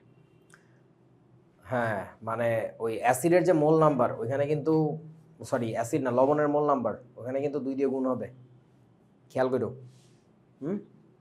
জি ভাইয়া। সল্ট বাই অ্যাসিড, এই অঙ্ক আসবে না বললাম আর কি। হ্যাঁ চলো, রাবো 2021-এর প্রশ্ন। বাফার দ্রবণের কৌশল, এই পিয়াল কি করছিস, আবির কেটে ছবি তুলে দেখাস তো। বাফার দ্রবণের কৌশলের সাথে সম্পর্কিত নিচের কোনটি, বলেন। লাশ হাতে লিয়ে নীতি আরহানিয়াস। বুঝি নেই ভাই। লাস্টের অঙ্কটা কি করছিস ছবি তুলে গ্রুপে দিস, আবির মনে হয় পারে নাই বলছিল, আমি তো করলাম না। ভাই আমি তো ওইভাবে কইনি, আমি এক লাইনে এমনিতে লেখা। আচ্ছা এমনিতে কেমনে করছোস আমাকে দেখাইস, গ্রুপে দেখাইস, ঠিক আছে ক্লাসের পরেই। বলো বলো বলো, এটার উত্তর কি হবে? দিয়া আপনি 2 নাম্বার অঙ্কটাও দিও, অ্যানসার অন্যরকম আসছে, আমার দেখবো না কি করছো। তোর ক্যালকুলেশনটা আরেকবার করলে হয়ে যাবে, তাড়াতাড়ি বল এটার উত্তর কি, ফার্স্ট। কয়টা বাজে? বাবার 11:20। হ্যাঁ আচ্ছা, না, এ নাম্বারটা, কারণ হচ্ছে সাথে লিয়া নীতি। এইটার মূল উত্তর হওয়া উচিত কি বলেন তো, সমায়ন প্রভাব। সমায়ন প্রভাবের কথা দেওয়া না থাকলে লাশ হাতে লিয়ে নিতে হবে আর কি। আচ্ছা তারপরে চলো, রাবো 23, কোন মিশ্রণটি বাফার দ্রবণ? সালফিউরিক অ্যাসিড দিয়ে হবে না, গ number. Ammonium hydroxide ethanoic acid দিয়ে হবে না, গ। তারপরে গতে গরু। হ্যাঁ, নিচের কোন জোড়টি দিয়ে বাফার দ্রবণ তৈরি হয়? এটা একটা ফালতু প্রশ্ন, এটা ঢাকা বোর্ডে আসা প্রশ্ন, এটা খুবই ফালতু একটা প্রশ্ন। দেখো বই অনুযায়ী সোডিয়াম আচ্ছা এটা তো এমনিও বাফার হবে না, HCl KClও বাফার হবে না, নাইট্রিক অ্যাসিড একটা সবল অ্যাসিড, অ্যামোনিয়াম নাইট্রেট সবল ক্ষার, হবে না। কিন্তু এই যে নাইট্রাস অ্যাসিড নাইট্রিক অ্যাসিডের চেয়ে দুর্বল না, দ্যাটস ওয়াই হচ্ছে এটাকে নিতে হবে। তোমরা কি বুঝছো আমার কথা?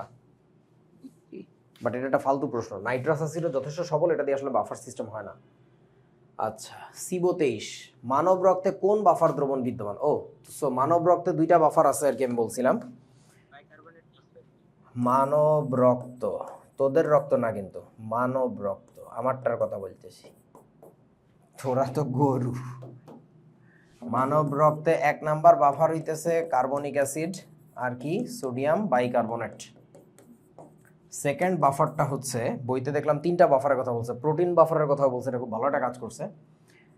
সেকেন্ড বাফারটা হচ্ছে আমাদের NaH2PO4, ভালো ভালো, এটা ভালো প্লাস, এটা হচ্ছে কি বলেন তো, এটা হচ্ছে অ্যাসিডটা, আর এর সাথে যেটা থাকবে সেটা হচ্ছে Na2HPO4, এটা হচ্ছে লবণটা, মানে এটা প্রোটন ছেড়ে দিয়ে তারপর ওইটাতে পরিণত হয়। এখন এই জিনিসটাকে আমরা বইতে যেভাবে লেখা দেখতে পারি সেই জিনিসটা হচ্ছে H2PO4 মাইনাস যোগ, এখানে তাহলে কি লিখবে HPO4 কত বলেন তো 2 মাইনাস, এরকম আর কি, এটা আর এটা একই কথা আর কি। ওকে, যাহাই লাও তাহাই কদু।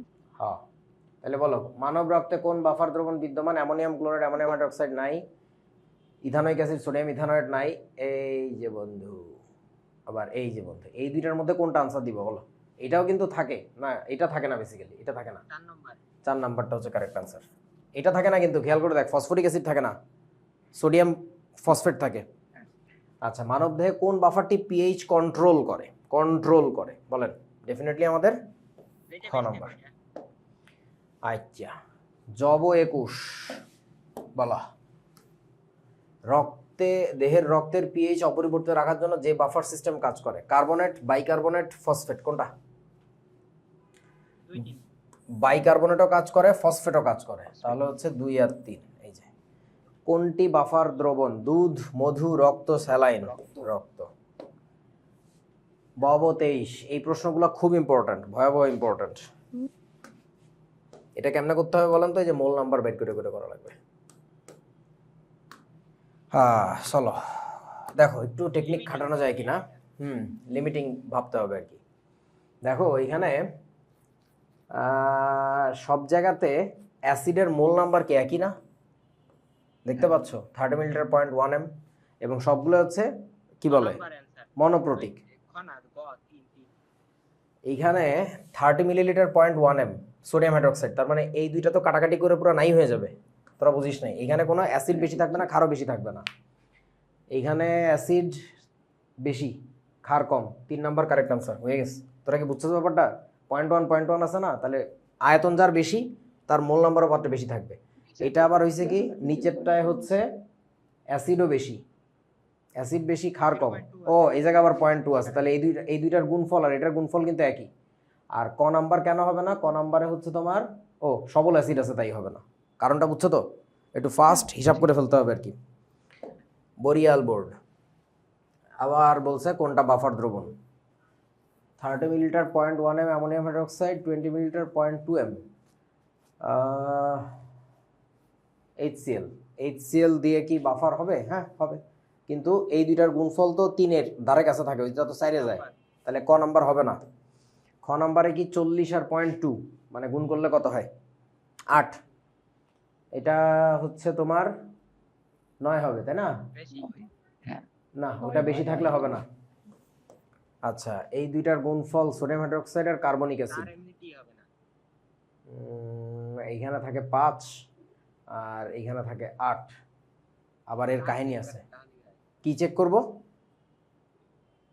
4 নম্বর আচ্ছা 60 মিলিলিটার 0.1, হ্যাঁ HCl আছে না, সবল অ্যাসিড সবল ক্ষার, তাহলে হবে না এটা, তাহলে কারেক্ট আনসার গ।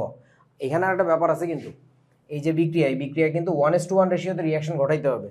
মানে নর্মালি যদি তুমি ভাবো এটা 2 মোল মানে এটার সাথে এটা 2 মোল করে বিক্রিয়া করবে, তা কিন্তু হবে না, সোডিয়াম বাইকার্বনেট বানাইতে হবে। বুঝতে পারছিস তো? আচ্ছা, মানে এই প্রশ্নগুলো আসলে দেখবো যদি অ্যাসিড বেশি থাকে মাত্রা, তাহলে ওইটাই आंसर। নট নেসেসারিলি, যদি ক্ষারীয় বাফার বানাইতে চাই তাহলে তো ক্ষার বেশি থাকা লাগবে। বেশি থাকা লাগবে, তো ওইটা চব 23 বলো, বাফার দ্রবণ হলো 15.1, এটা বাফার তাই না? 0.1 15 আছে, এখানে 10 আছে। আচ্ছা 15 দুগুণে 30, এখানেও 30, 2 বাদ কেন? সমান মোল নাম্বার। আচ্ছা, অ্যামোনিয়াম হাইড্রোক্সাইড HCl, ইয়েস 1 আর 3, এই যে দ্রুত করতে পারতে হবে। এই কোশ্চেনগুলো পেছাই তো আমার আজকে ক্লিয়ার হলো। ক্লিয়ার। কুবো 22, নিচের কোনটি সম আয়তন? এটা খুবই সুন্দর প্রশ্ন। সম আয়তন 1 m সোডিয়াম হাইড্রোক্সাইড দ্রবণের সাথে বাফার গঠন করে।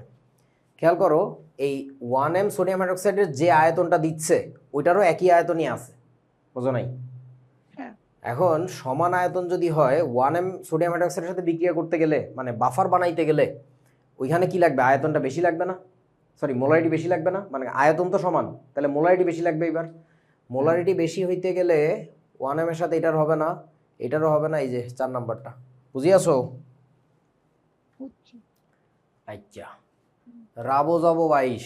দুটি অম্লীয় দ্রবণের পিএইচ যথাক্রমে 3 আর 6 হইলে প্রথম দ্রবণটি দ্বিতীয় দ্রবণ অপেক্ষা কত গুণ বেশি অম্লীয়? 3 ঘর ওপাশে গেছে, বোঝো নাই? 3-এর সাথে কত যোগ করলে 6 হইছে? 3 যোগ করলে না, বলছিলাম যে 10 ভাগের 1 ভাগ করলে পিএইচ এর মান 1 বাড়ে। একবারে 100 গুণ করলে করলে 100, হ্যাঁ 2 আর 1000 ভাগ, বোঝো নাই? বুঝছি। চটিং কাটিং। ঢাবো 23। প্রথম ও দ্বিতীয় পাত্রের মিশ্রিত দ্রবণে সামান্য ক্ষার যোগ করলে পিএইচ এর পরিবর্তন হবে কি? বিশ্লেষণ করো। প্রথম আর দ্বিতীয় পাত্রের দ্রবণ যেটা, এটা হচ্ছে এইচ এ, এটা হচ্ছে এমওএইচ। এইচ এ মানে কি? কোন একটা অ্যাসিড হইল, এমওএইচ হচ্ছে একটা ক্ষার।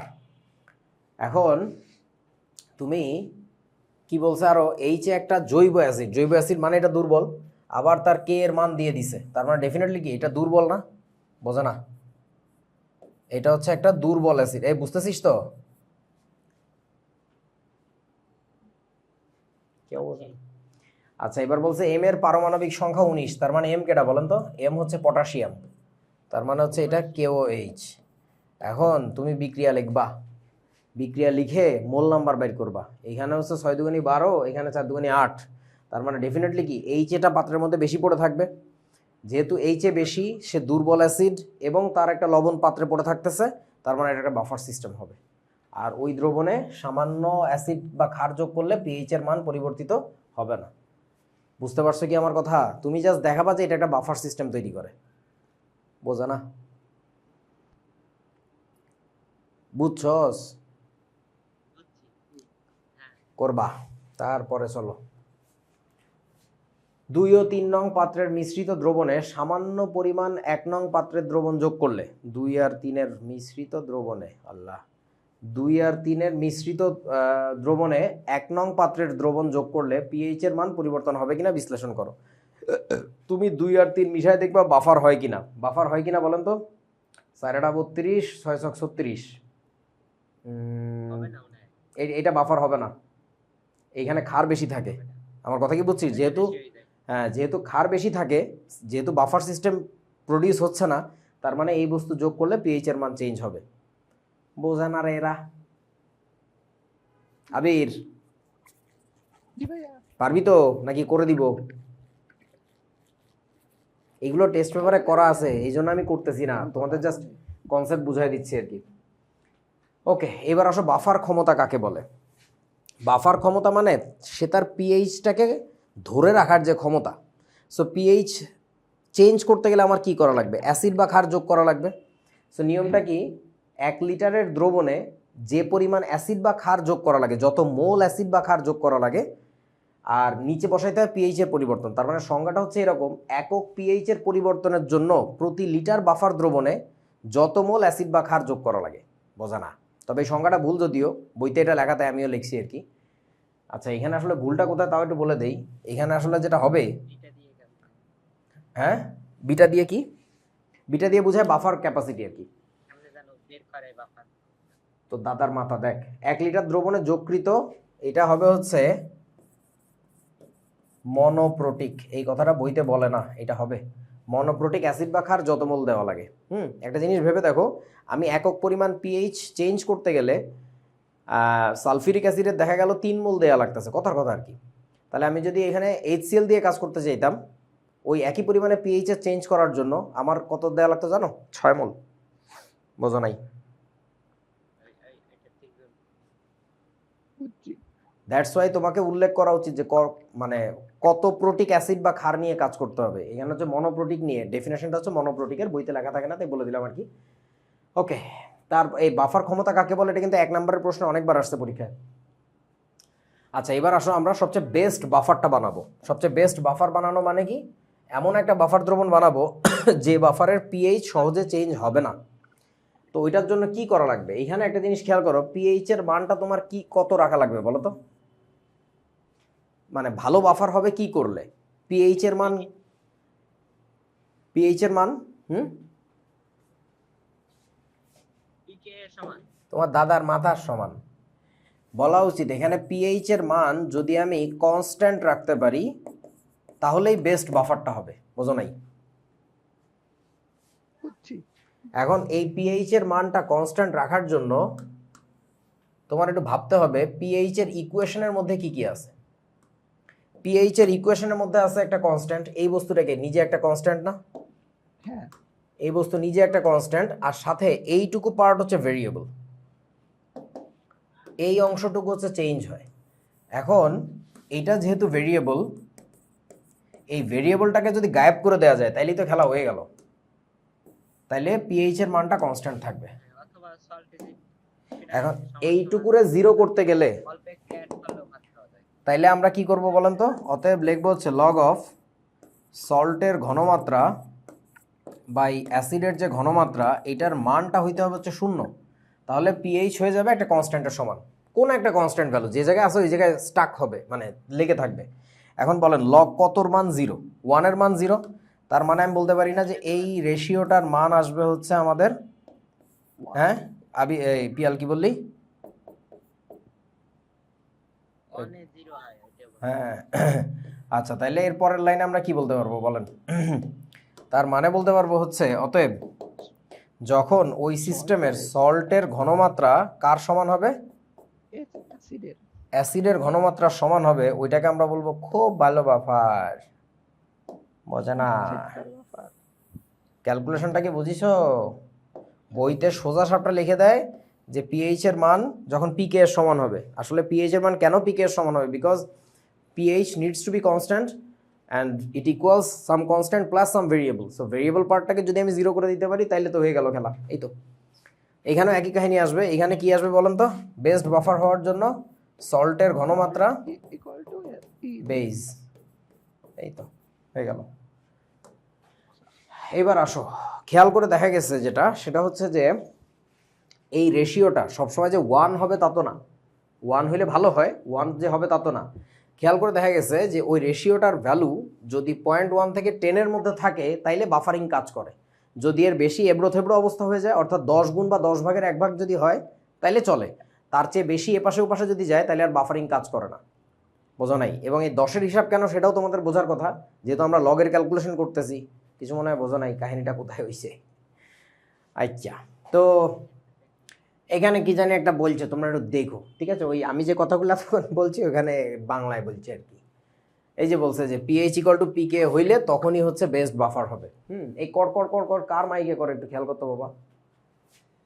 ওকে, এই যে তাহলে পিএইচ ইকুয়াল টু আমরা বলতে পারি সবচেয়ে ভালো বাফার যদি হয়, মানে সর্বোচ্চ এদিক ওদিক গেলেও কি হবে, পিএইচ এর মান চেঞ্জ হলে +1 হইতে পারে বা -1 হইতে পারে। কেন? কারণ ওই যে লগ অফ সল্ট বাই অ্যাসিডের যে রেশিওটা ছিল, রেশিওটা কত হইতে পারে, মিনিমাম হইতে পারে 0.1, ম্যাক্সিমাম হইতে পারে 10। বোঝা না?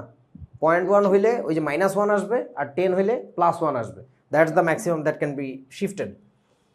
আচ্ছা, এবার বলো তো অ্যাসিডের তীব্রতা প্রোটন দানের ড্যাশের উপর নির্ভর করে, প্রোটন দানের ড্যাশের উপর মানে কি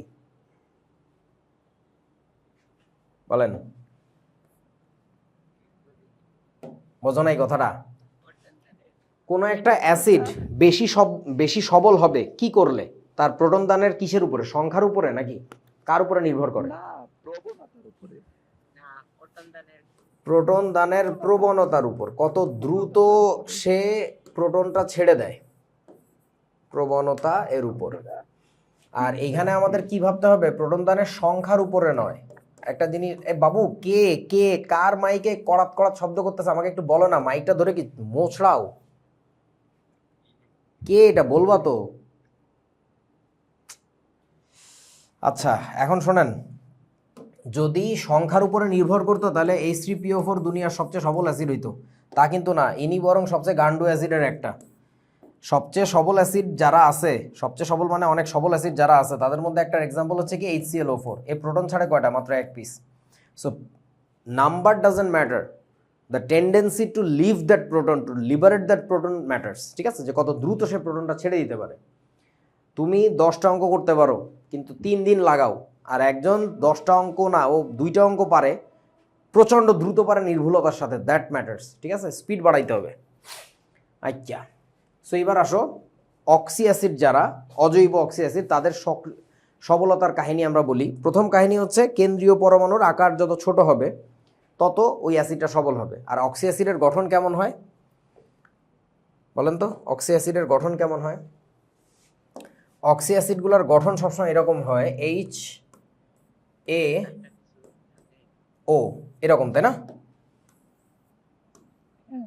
না, সবসময় এইচ এর সাথে ও থাকবে, তারপরে এ থাকবে। এটা হচ্ছে সেই কেন্দ্রীয় পরমাণু।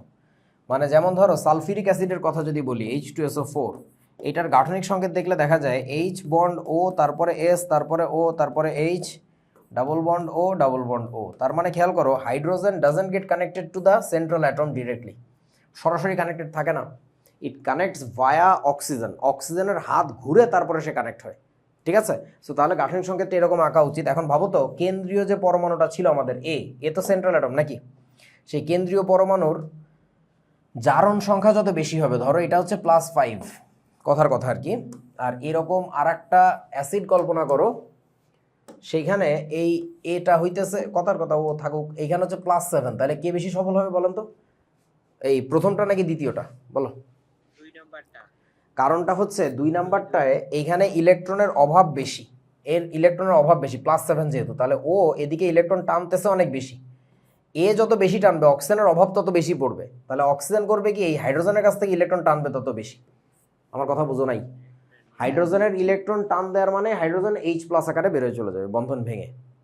আচ্ছা, তারপর আরেকটা কথা বলা যায়, সেটা হচ্ছে কেন্দ্রীয় যে পরমাণুটা তার আকারের উপরও নির্ভর করে, তাই না?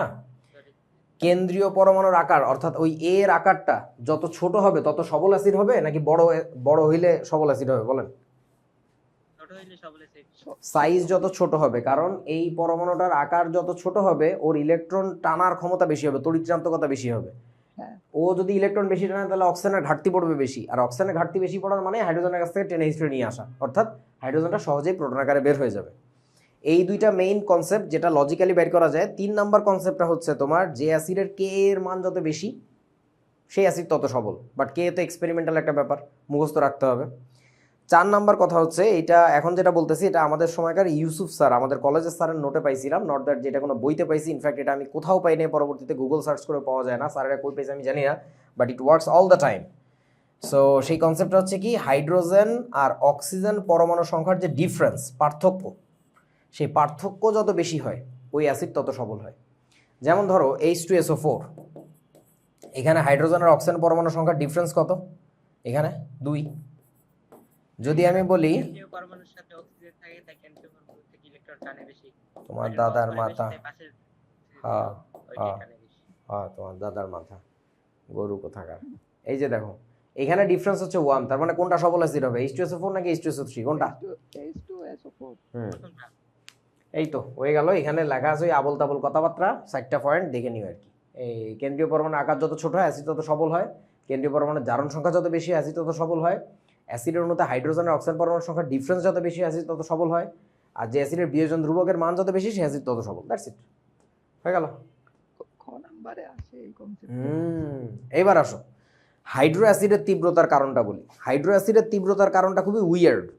সেটা হচ্ছে এইখানে যে পরমাণুগুলো কানেক্টেড আছে, আচ্ছা মানে এদের সিকোয়েন্সটা একটু খেয়াল করো, ওই পাশে হচ্ছে HF।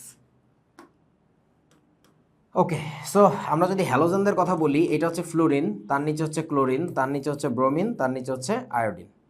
আকার বড় কার বলেন তো? ফ্লোরিনের আকার ছোট, ক্লোরিনের আকার একটু বড়, ব্রোমিনের আকার আরও বড়, আয়োডিনের আকার মেলা বড়, তাই না?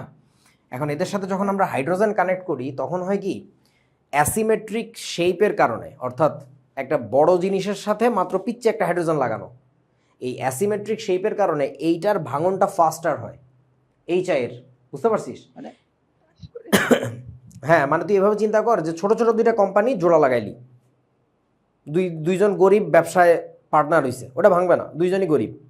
একটা মেলা বড় কোম্পানি আর একটা খুব ছোট কোম্পানি, এটার জয়েনিং কিন্তু ভালো হয় না। সো দ্যাটস ওয়াই তখন ব্রেকেজটা ফাস্টার হয়।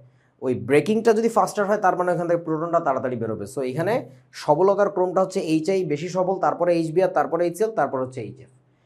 সো তার মানে হাইড্রো অ্যাসিডের ক্ষেত্রে আমরা দেখবো অ্যানায়নের আকারটা কি, আর অক্সি অ্যাসিডের ক্ষেত্রে দেখতে হয় ওই কেন্দ্রীয় পরমাণুর আকারটা কি। চলেন MCQ জব 22, নিচের কোন অ্যাসিডটি সবচেয়ে শক্তিশালী? HI, বুঝেছো? হাইড্রাসিড সমূহের তীব্রতা নির্ভর করে কোনটির উপর? দিব 21, বলো। অ্যানায়নের আকার, ক্যাটায়নের আকার, কেন্দ্রীয় পরমাণু ধারণ সময়, কেন্দ্রীয় পরমাণু চার্জ ঘনত্ব। দ্য আনসার ইজ অ্যানায়নের আকার। হাইড্রাসিডের কথা বলছে কিন্তু, হাইড্রাসিড। হোপফুলি তোমরা হাইড্রাসিড কি অক্সি অ্যাসিড কি চিনো? আচ্ছা, অ্যাসিড ক্ষার অনুমাপনের পিএইচ কার্ভ দেখতে হবে আমাদের এখন। এর মানে কি? মানে হইতেছে আমি যখন টাইট্রেশন করি তখন আমি একটা নির্দেশক দেই, তাই না? ওই নির্দেশকের কাজ কি থাকে? আমাকে জানান দেওয়া যে প্রশমন বিক্রিয়াটা হয়ে গেছে নাকি এখনো চলতেছে। এটা বোঝার জন্য আমাকে উপযুক্ত নির্দেশক দিতে হবে, বিকজ সব ইন্ডিকেটর সব সময় কাজ করে না। ওর একটা নির্দিষ্ট না পিএইচের সীমানা আছে, যে সীমানার ভিতরে যদি দ্রবণের পিএইচ শিফট হয় ওর কালার শিফট হয়। বুঝছি। যখন তুমি অ্যাসিড ক্ষার প্রশমন বিক্রিয়া করতেছো তখন আসলে কি, ধরো হয়তোবা কনিক্যাল ফ্লাস্কের মধ্যে অ্যাসিড থাকলো, উপর থেকে ক্ষার ঢালতেছো, তাহলে আমরা ধরে নিলাম উপর থেকে আমরা ভিবি না তো বেইস ঢালতেছি, বেইস, হ্যাঁ, আর নিচে আছে কি আমাদের অ্যাসিড। তাহলে প্রথমে দ্রবণের পিএইচ কি থাকবে? অনেক কম থাকবে। যতই ক্ষার ঢালতেছো পিএইচ এর মান আস্তে আস্তে বাড়তেছে। এখন প্রশমনটা যখন হয়ে যায় তখন তার পিএইচটা একটা লাফ দেয়। ওই লম্ফটা কত থেকে কত পিএইচ, মানে কত পিএইচ থেকে যে কততে চলে যাচ্ছে, এই যে সীমানাটা, এর উপরে নির্ভর করে ওইখানে আমার কি ইন্ডিকেটর ব্যবহার করা লাগবে। যেমন কিছু ইন্ডিকেটর আমরা যদি সীমানা দেখে আসি, এই যে ইন্ডিকেটর এদেরকে বলে সবাই জানো, এই যে, আমার এগুলো মনে থাকে না, মনে থাকার কথাও না, যে তোমাদের মনে রাখতে হবে, ঠিক আছে? যে কোন পিএইচ এর সীমানা, কোন নির্দেশকের সীমানা কত, পিএইচ রেঞ্জ কত। এই যে কি বলছে দেখো, অম্ল মাধ্যমে ফেনফথ্যালিন থাকে কালারলেস, কিন্তু ক্ষারীয় মাধ্যমে গেলে লালচে বেগুনি। অম্ল মাধ্যমে তিনি লাল, তিনি হলুদ, কিন্তু তার পিএইচ শিফটিং এর যে সীমানা, সেই সীমানাগুলো হচ্ছে এইটা। যেমন এইটা কোন সীমানায় কাজ করে বলো তো? এটা হচ্ছে ক্ষারীয় সীমানায় কাজ করতেছে। বোঝো নাই বন্ধু? হ্যাঁ। আচ্ছা, এই সান্দু আবার কি পুরো অ্যাসিডিক সীমানায় কাজ করতেছে, অম্লীয়। অম্লীয়। এটা কি করতেছে? আরো বেশি অম্লীয়। বোঝো নাই? আরো অ্যাসিডিক। সো কোন সীমানায় যে তোমার শিফটিংটা হচ্ছে তার উপরে ডিপেন্ড করে তোমার প্রপার কি বলে এটাকে, মানে ইন্ডিকেটর চুজ করতে হবে। হ্যাঁ, এগুলোর ডেটা আমার মনে থাকে না, আমার মনে থাকার কথা না, আমি জীবনে মুখস্থ করি না, আমাদের সময় আসতেও না পরীক্ষা। মুখস্থ করলেই হবে। ঠিক আছে, না না তা হবে বলি নাই, বাট এই তিনটা বেশি কাজে লাগে, এই জন্য লিখছি আর কি এখানে। আর এগুলো টাইপ করতে কষ্ট হয় তো ভালো লাগে না। মুখস্থ যে কোনো জিনিস দেখলে যে আমার কি রাগটা লাগে।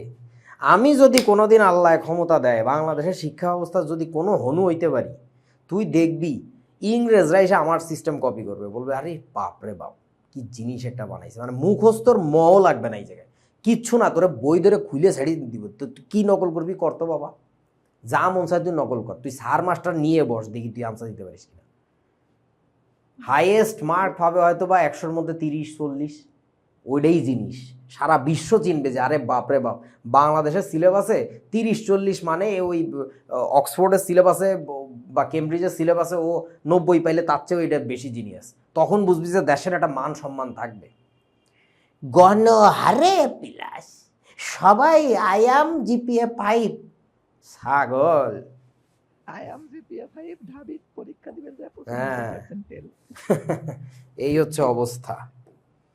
চলো বন্ধু, সো আমরা ধরো স্ট্রং অ্যাসিড আর স্ট্রং বেজ নিয়ে বিক্রিয়া করতেছি, একটা সবল অ্যাসিডের সাথে সবল ক্ষারের বিক্রিয়া, এবং এক্স অক্ষে আমরা বসাবো হচ্ছে ভিবি, ভলিউম অফ বেজ, হ্যাঁ, আর ওয়াই অক্ষে বসাচ্ছি হচ্ছে আমরা পিএইচ এর মান। সো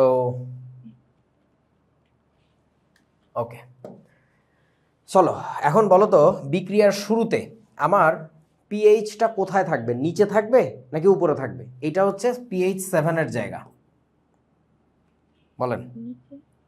হ্যাঁ, কেন নিচে থাকবে? কেন আমরা এক্স অক্ষে বসাইছি ভিবি, তার মানে আমরা ক্রমান্বয়ে ঢালতেছি কিন্তু বেজ, তার মানে পাত্রে আমার আগে থেকে কি ছিল, অ্যাসিড ছিল। সো অ্যাসিড থাকলে কি হবে, পিএইচ এর মান 7-এর নিচে হবে, এবং যে অ্যাসিডটা ছিল সেটা ছিল একটা স্ট্রং অ্যাসিড, তাহলে পিএইচ এর মান, এইটা যদি 0 লিমিট হয়, দাঁড়াও আরেকটু লিখে নেই, এইখানে ধরো 14, এইটা যদি তোমার 0 লিমিট হয় তাহলে 0 লিমিটের ধারে কাছে থাকবে আর কি, ধরলাম 2-3 কিছু একটা ছিল, মোটামুটি এই জায়গায় ছিল। যতই তুমি দ্রবণে ফোটায় ফোটায় ক্ষার ঢালতেছো, তার মানে ক্ষারের আয়তন বাড়তেছে, যে এক্স অক্ষের সামনের দিকে আগাবে।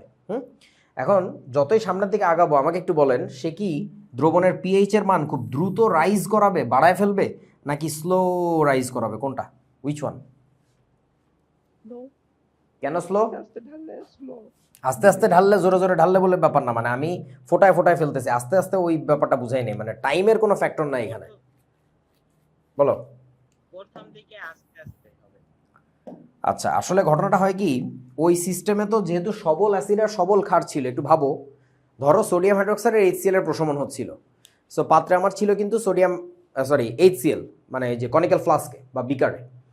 এর ভিতরে যখন তুমি ফোটায় ফোটায় ক্ষার ঢালতেছো, ওই এক ফোঁটা ক্ষার এসে এক ফোঁটা অ্যাসিডকে ধরো মারি ফেললো, তারপরেও কিন্তু আশেপাশে বিলিয়ন বিলিয়ন ফোঁটা অ্যাসিড আছে এখনো। তার মানে ওই দ্রবণের পিএইচ কিন্তু এখনো বাড়তেছে না, এখনো সে নিচের দিকে ধরে রাখতেছে, বোঝা না?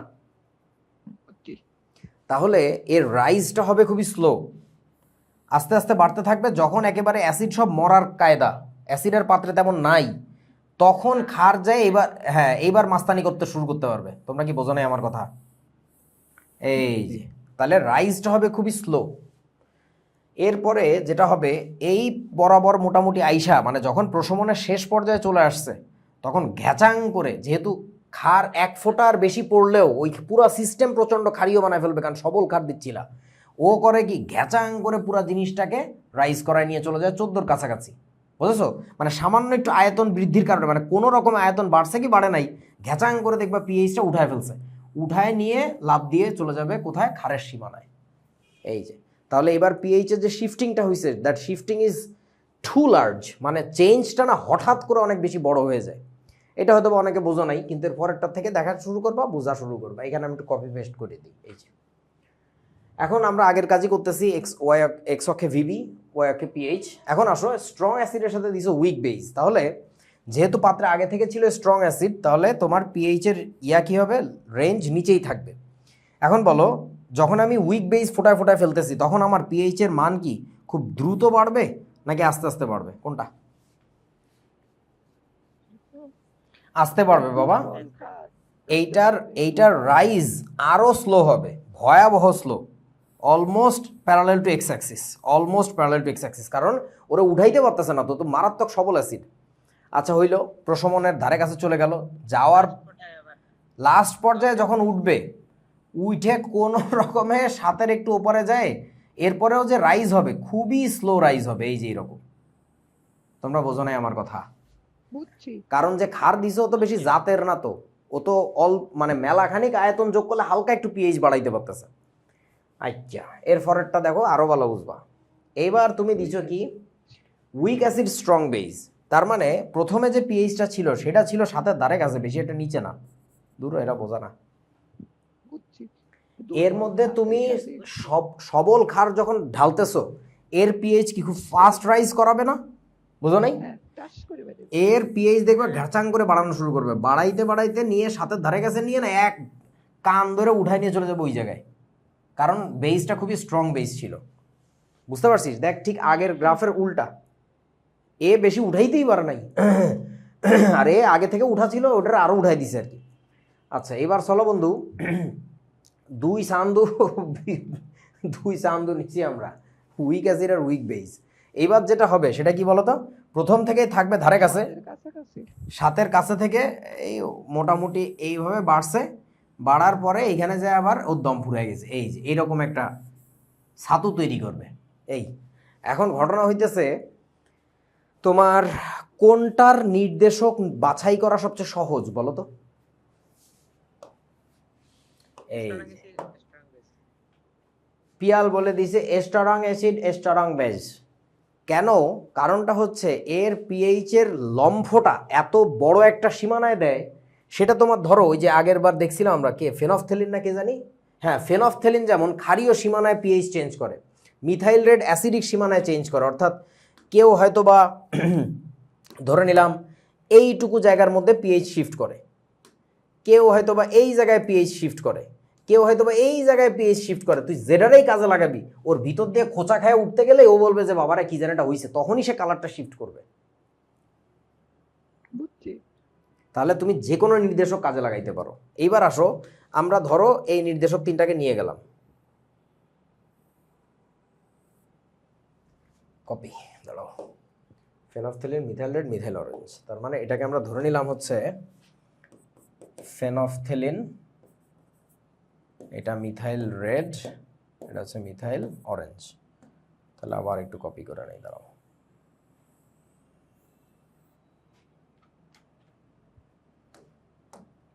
ওকে, বলেন তো এবার কে কাজ করবে? মিথাইল অরেঞ্জ বা মিথাইল রেড। বেশি ভালো কাজ করবে মিথাইল অরেঞ্জ, বোঝো নাই? আচ্ছা, হচ্ছে এবার কেটা ভালো কাজ করবে? ফেনফথেলিন। মিথাইল অরেঞ্জ হয়তো বা কাজ করতে পারে, নাও করতে পারে, বাট মিথাইল অরেঞ্জ তো নেওয়া যাবে না, রেড নিলে নিতে পারো আর কি। আচ্ছা, এবার কে কাজ করবে? কেউই ঠিক মতো কাজ করবে না। এটা মিক্স করে দেখা লাগে, রেঞ্জ আসে, রেঞ্জ আনা লাগে। এইখানে বহু রকমের মিক্সচার দিয়ে টিয়ে ট্রাই করা লাগে যে কোনটা কাজ করে, বাট আসলে কোনোটাতেই নিশ্চিত হওয়া যায় না। ঠিক আছে, এই আর কি। ওকে, সো আশা করি বুঝেছো। খাতা কলমেতে হিসাব করে বের করা যায়, ওইটা বলছি। আচ্ছা, তো এখন তোমাদের প্রশ্ন করবে যে ওই পাত্র 1 আর পাত্র 2 এর যে মিশ্রণ, সেই মিশ্রণের যে টাইট্রেশন, সেই ক্ষেত্রে উপযুক্ত নির্দেশক বাছাই করো। সো তুমি দেখবা যে পাত্র 1 এ কি সবল অ্যাসিড না দুর্বল অ্যাসিড কি আছে, পাত্র 2 তে সবল অ্যাসিড না সবল ক্ষার না দুর্বল ক্ষার কি আছে, ওইটা দিয়ে বিক্রিয়া টিক্রিয়া অঙ্ক টঙ্ক করে পরে এই একটা গ্রাফ এঁকে দিবা, ওটা বুঝে শুনে যে কোনটার হবে strong acid strong base, weak acid weak base, strong acid weak base, নাকি উইক অ্যাসিড স্ট্রং বেজ। এই 4টা গ্রাফের কোনটা হবে ওটা আইকে দিয়ে এরকম মার্ক করে বলবা যে ভাই এই সীমানায় কাজ করবে, নাকি এই সীমানায় কোনোটাই কাজ করবে না। বুঝতে পারছো? বুঝছি, 4 মার্কে আসে এই কোশ্চেনটা। হ্যাঁ হ্যাঁ, খুব স্বভাবের প্রশ্ন দিবি। সুয়েটে আসা প্রশ্ন, সুইট বুইট, পানি প্লাস অ্যামোনিয়া বিক্রিয়া করে অ্যামোনিয়াম আয়ন যোগ হাইড্রোক্সিল, এটা তোমাদের প্রথম ক্লাসে দেখাইছিলাম, অর্থাৎ গত ক্লাসে। এই বিক্রিয়াটিতে পানির ভূমিকা কি বলো? পানি এখানে কি করছে? প্রোটন ছাড়ছে না? প্রোটন ছাড়ছে মানে সে অ্যাসিড, শেষ। নিচের অম্লগুলিকে তাদের শক্তির ক্রমবৃদ্ধি অনুসারে সাজাও। বুয়েটে আসার প্রশ্ন, মারাত্মক সুন্দর প্রশ্ন, যে কনসেপ্ট কারে বলে। প্রশ্ন হইতে হয় এরকম, এখন তো স্যাসরার মতো প্রশ্ন করে। খেয়াল করে দেখো তো এই অ্যাসিডগুলোর মধ্যে মিলটা খুঁজে পাও, বলো তো। হ্যাঁ, একই গ্রুপের। এই গ্রুপে oxygen, sulphur, selenium, tellurium, polonium. এখন এদের সবার সাথে করছে কি বুঝছো? পানিরটা তো লাগবে না, সরি, কি আবল তাবল বলতে। এই যে এটা লাগাইছে আর লাস্টে এইটা লাগাইছে, তার মানে সামনে পিছনে এই একই বস্তু লাগাই দিয়া এরকম তামাশা করছে। এই যে এই যে এই যে এটা নিয়ে কাজ করে নাই, যাই হোক। সো তাইলে বলেন এখানে উপর থেকে নিচে গেলে কি হচ্ছে? আকারটা কেন্দ্রীয় পরমাণুর বাড়তেছে। বড় হচ্ছে। প্রথম থেকে নিচে গেলে আমাদের কেন্দ্রীয় পরমাণুর আকার বড় হচ্ছে। এইটার আকার যদি বড় হয় কেন্দ্রীয় পরমাণু, তাহলে কি সবলতা বাড়বে নাকি কমবে বলো? কমবে। কমবে। কমে। তাহলে উপর থেকে নিচে গেলে অ্যাসিড কমবে। এর শক্তি মাত্রা কমছে। ভাই এত সহজ প্রশ্ন 10 মার্ক। জি স্যার, এইসব পোলাপাইন মুখস্থই করে না। সেলেনিয়াম টেলুরিয়াম কোথাকার মৌল জানেই না, বুঝেই না যে কেমনে ধরবো কেমনে করব। বুটেক্স আসছে দেখো, শিজং সিং প্রশ্ন, শিজং সিং বুটেক্স 18-19 সালে। HCl আছে, সোডিয়াম হাইড্রোক্সাইড আর সোডিয়াম হাইড্রোক্সাইড। আচ্ছা, দ্রবণ তিনটিকে একত্রে ঝাঁকানাকা দিলে মিশ্রণের পিএইচ এর মান নির্ণয় করো। পারবা না? মোল নাম্বার বের করবা। প্রথমে মোল নাম্বার বের করে ওই সোডিয়াম হাইড্রোক্সাইডটা যোগ করে দেব, তারপরে ওই HCl এর সাথে বিক্রিয়া করাই দেখবো কি হয়, শেষ। আর এটা যেহেতু ভার্সিটিতে আসা কোশ্চেন, ডিরেক্ট তুমি মুখে মুখে বলবা যে এটার তো 1 মোলের লগে ওটার 1 মোল বিক্রিয়া করবে, ওর টোটাল মোল নাম্বার, এই টোটাল মোল নাম্বার বিয়োগ করে দিলে আমরা পেয়ে যাচ্ছি যে পিএইচ কত। আর এই অঙ্ক করার জন্য আরো শর্টকাট আছে, একেবারে এক লাইনে হয়ে যায়, ওগুলো পরে। 3 নম্বর পাত্রের সোডিয়াম হাইড্রোক্সাইড অর্ধেক আর 2 নম্বরটা বলো জব 17। কোন অম্লক্ষারক টাইট্রেশনের সমতুল বিন্দু, সমতুল মানে বুঝছো তো, প্রসম বিন্দু আর কি, সঠিকভাবে নির্ণয় করা যায় না। কোন অম্লক্ষারক টাইট্রেশনের বলেন তো? দুর্বল অম্ল, দুর্বল। এই যে ক। 1 নম্বর। নিম্নের অ্যাসিডগুলোর মধ্যে কোনটি হাইপো অ্যাসিড বলেন তো? পিয়ালকে ফাউন্ডেশন দেয়া হয়েছিল, মনে পড়ে? ফাউন্ডেশনের ক্লাসগুলো দেখছিলা? আমি তো জানি তুমি দেখো নাই। বলো এটা। CO2 না দেখছি। না দেখছি তাহলে এটা কেমনে পাইতেছস না? H3PO2। এটা মনে ছিল না। আচ্ছা, কুয়েটে আসা প্রশ্ন, দেখি পারেন কিনা। পানিতে নিচের কোন দ্রবণটির পিএইচ সবচেয়ে বেশি? লজিক্যাল ব্যাপার, হিসাবের কিচ্ছু নাই, লজিক্যাল ব্যাপার। বলো তো কোনটা হবে? পানিতে এই ডি নাম্বার ডি ডি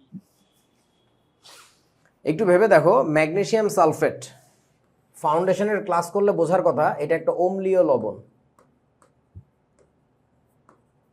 এটা একটা অম্লীয় লবণ, ফাউন্ডেশন ক্লাসে আমি এগুলো দেখাইছি এইচএসসি 26 এর। সোডিয়াম ক্লোরাইড একটা নিরপেক্ষ দ্রবণ, ফেরিক ক্লোরাইড একটা অম্লীয় দ্রবণ, অ্যামোনিয়াম ক্লোরাইড একটা অম্লীয় দ্রবণ। এটা হচ্ছে নিরপেক্ষ, এটা হচ্ছে নিরপেক্ষ, নিরপেক্ষ। এইটা হইতেছে তোমার ক্ষারীয়। সো ব্যাপারটা হচ্ছে পিএইচ এর মান কি বলছে ওরা, সবচেয়ে বেশি হবে। সো একই ঘনমাত্রার এটা যেহেতু ক্ষারীয় দ্রবণের পিএইচ এর মান সবচেয়ে বেশি হবে। বোঝো না এই ব্যাপারটা? এরে গরু, তোরা কি করবি আল্লাহ জানে। লজিক দিয়ে, কোনো অঙ্ক করার দরকার নেই। নিচের কোন জলীয় দ্রবণটির পিএইচ এর মান সবচেয়ে বেশি? দেখো সিমিলার প্রশ্ন, আমি কেন একটা ইঞ্জিনিয়ারিং কোশ্চেন রাখছি, বাকি সব বোর্ডের প্রশ্ন রাখছি, জাস্ট টু শো ইউ যে তুমি ইঞ্জিনিয়ারিং প্রিপারেশন যে নিচ্ছ, তোমার বোর্ডের প্রিপারেশন থাকলেই তোমার অনেক ভালো প্রিপারেশন হয়ে যায়। বাট ওই বোর্ড পরীক্ষা দিয়েই এসে সব ভুলে গেছি, সব ভুলে গেছি, আব্বা আমারে বড় সাইনবোর্ডওয়ালা কোচিংয়ে ভর্তি করে দাও। তুমি যেটা ছাতা করবা, তোমার আমি মাথার গাম পায়ে ফেলা টাকা দিয়ে 20,000 25,000 30,000 টাকা দিয়ে ভর্তি করবো, ছাতাটা করবা তুমি। বোর্ডের কনসেপ্ট থাকলেই তুই কত ভালো আনসার করতে পারবি।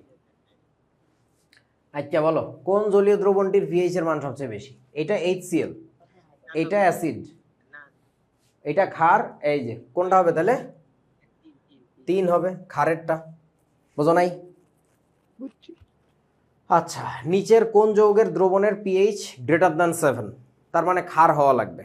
এটা অম্লীয়, এটাও অম্লীয়, এটা তো অ্যাসিড নিজেই, এই যে ক্ষার। বুঝতে পারছেন টেকনোলজিটা কি? আচ্ছা, কোন লবণটির জলীয় দ্রবণ pH greater than 7? Sodium chloride কি নিরপেক্ষ, কপার সালফেট অম্লীয়, এটা ক্ষারীয়, এটা তো বলদ, এটা অম্লীয়, তাহলে এটা হচ্ছে ক্ষারীয়, গ্রেটার দ্যান 7। মব 23, তোমাদের এই প্রশ্নগুলো বেশ স্যাঁচড়া মার্কা দেয়, বুঝলে? এখানে কি কি জানি ভুল আছে, আমি করাইতে চাচ্ছি না, বাট জাস্ট ওই কেন্দ্রীয় পরমাণু জারণ সংখ্যা দেখে দেখে করি। আমার মনে আছে এইচএসসি 26 কয়েকদিন আগে দেখানোর সময় এগুলো মানে কষ্ট হওয়ার ব্যাপার না, মানে ব্যাপার হচ্ছে প্রশ্নগুলো বেশ আবোল তাবোল করে আর কি, মানে জিনিসগুলো ইলজিক্যাল দেয়। মানে ব্যাপারটা কীরকম দেখ, বুয়েটের যে প্রশ্নটা আসছিল ওটা কী করছিল, সবগুলা কেন্দ্রীয় পরমাণু একই গ্রুপের ছিল না। নিয়মটা হচ্ছে এটাই, হয় সবার কোনো একটা জায়গায় কনস্ট্যান্ট পাওয়া যাবে, হয় জারণ সংখ্যা একই থাকবে কেন্দ্রীয় পরমাণুর, নাইলে কেন্দ্রীয় পরমাণুটা একই থাকবে যেন সাইজ একই থাকে।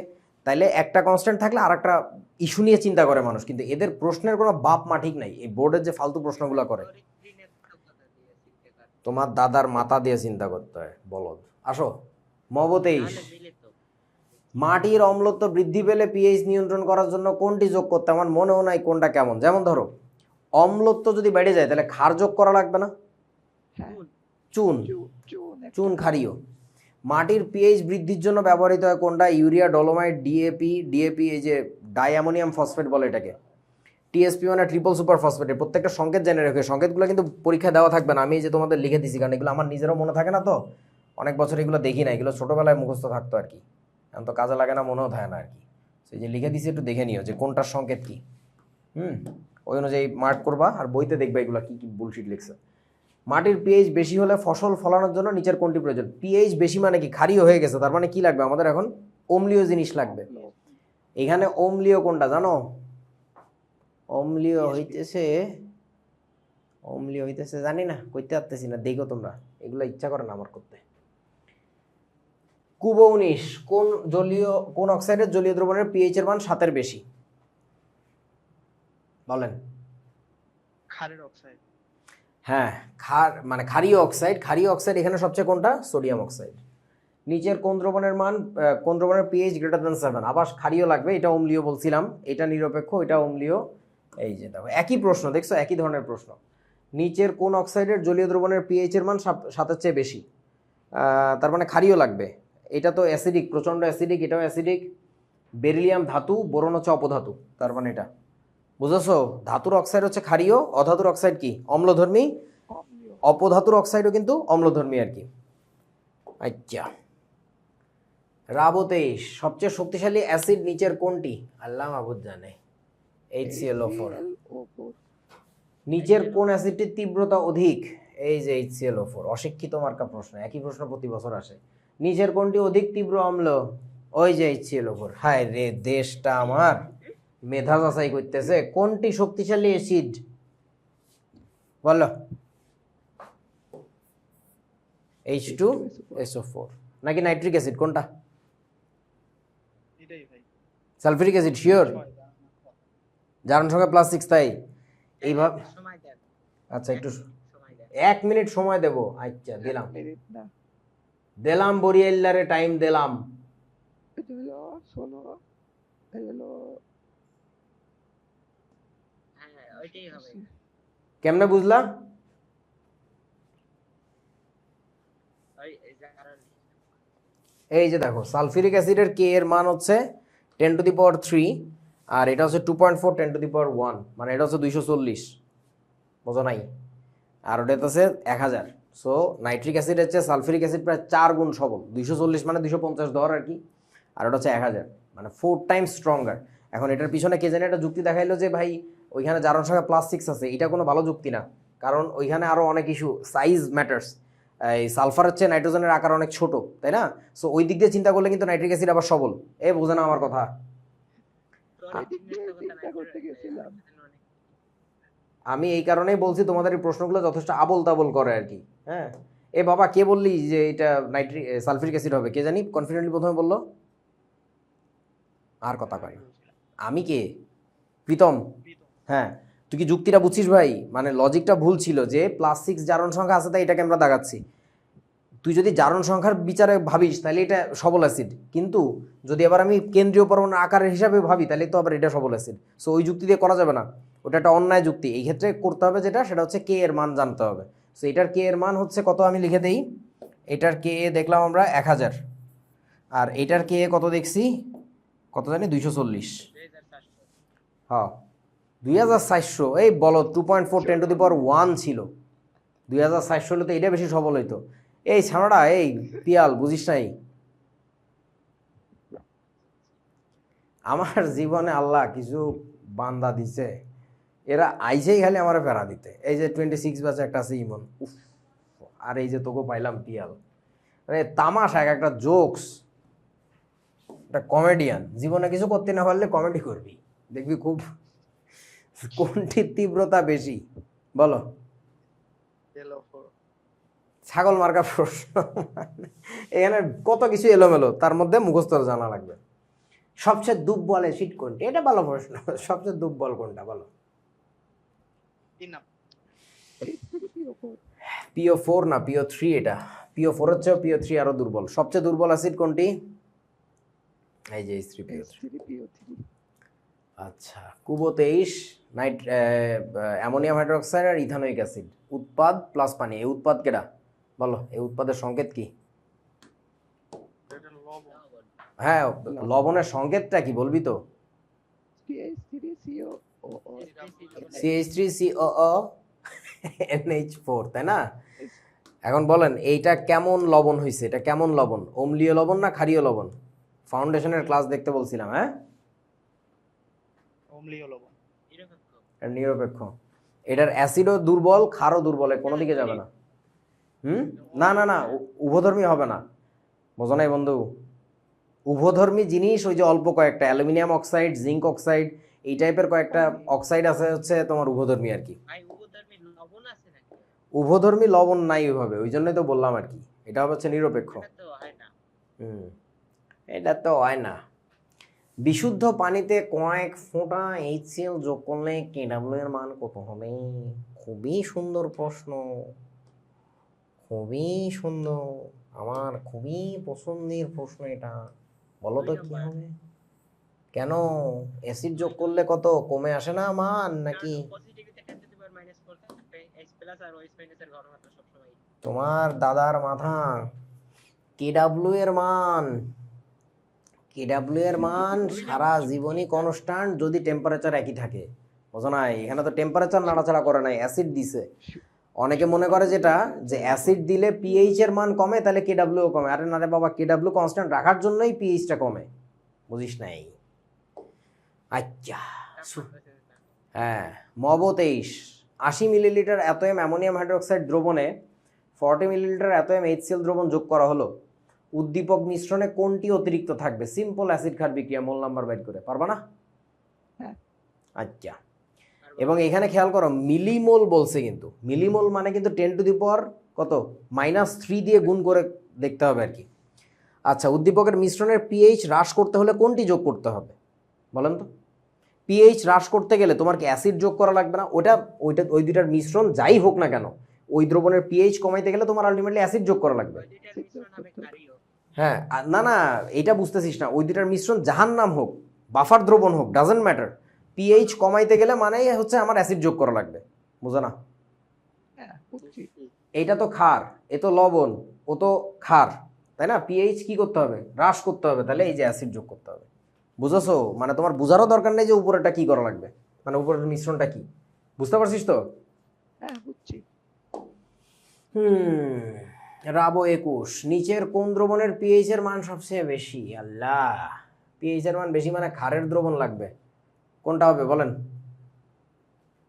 বলে দিই, গ অথবা ঘ, যে কোনো একটা হবে।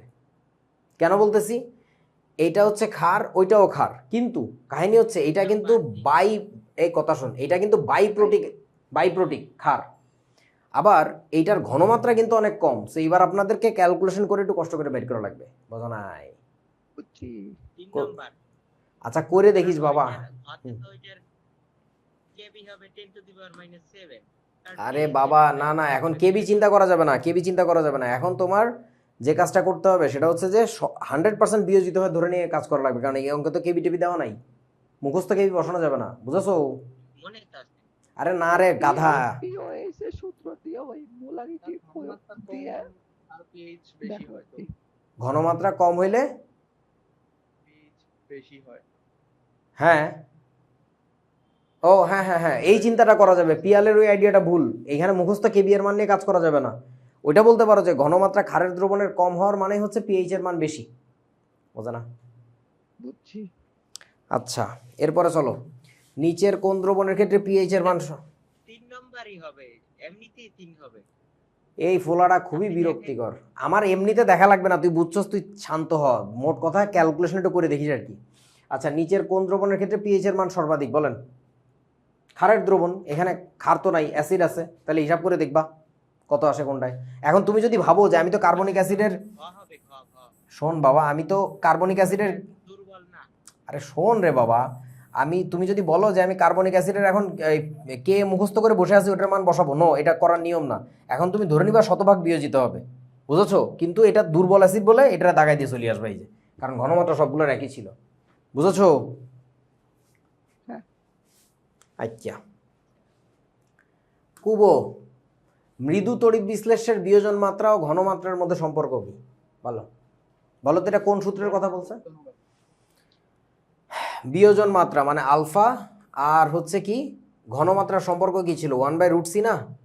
তার মানে বিয়োজন মাত্রা হচ্ছে ঘনমাত্রার বর্গমূলের ব্যস্তানুপাতিক, ঘ। তারপরে কোনটি ক্ষারকের তীব্রতার সঠিক ক্রম? এটা খুব সুন্দর প্রশ্ন, বলো তো। ক্ষারের সক্রিয়তার ক্রম বোঝে কেমনে? ক্ষারের ক্ষেত্রে ধাতুটা যত সবল ওই ক্ষার তত সবল। সো এখন দেখেন তো, ধাতু সবল হয় কি করলে? আকার বড় হইলে নাকি ছোট হইলে, বলো তো?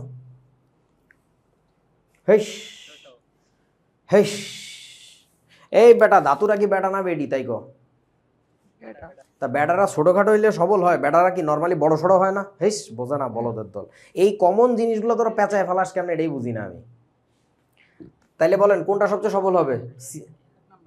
সিজিয়ামেরটা, caesium, potassium, lithium, sodium, potassium, হ্যাঁ ঠিক আছে, এই ক নাম্বারটা। এই বুঝতে পারছিস কি? হ্যাঁ বুঝতে পারছি। আচ্ছা, আচ্ছা কুবো 19, কোন তাপমাত্রায় পানির আয়নিক গুণফলের মান সর্বাধিক বলেন? 100। তাপমাত্রা যত বাড়বে কেডব্লিউ তত বাড়বে।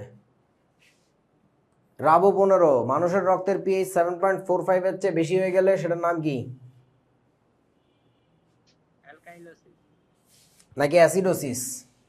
আমার মনে হয় অ্যাসিডোসিস, বইতে একটু দেখো, আমার খেয়াল নেই, বায়োলজিক্যাল জিনিস মনে থাকে না আমার আর কি, সম্ভবত অ্যাসিডোসিস বলে আর কি। বেশি হইলে বেশি হলে কি বেশি হয়ে নিয়ে যায়? আসে। অ্যালকাইলোসিস। শিওর? অ্যাসিডোসিস তো হচ্ছে অ্যাসিডিক। হ্যাঁ কি আছে? আচ্ছা তোরা যা বলবি সেটা ভাই, আমার এটা মনে নাই ভাই, আমি জানি না।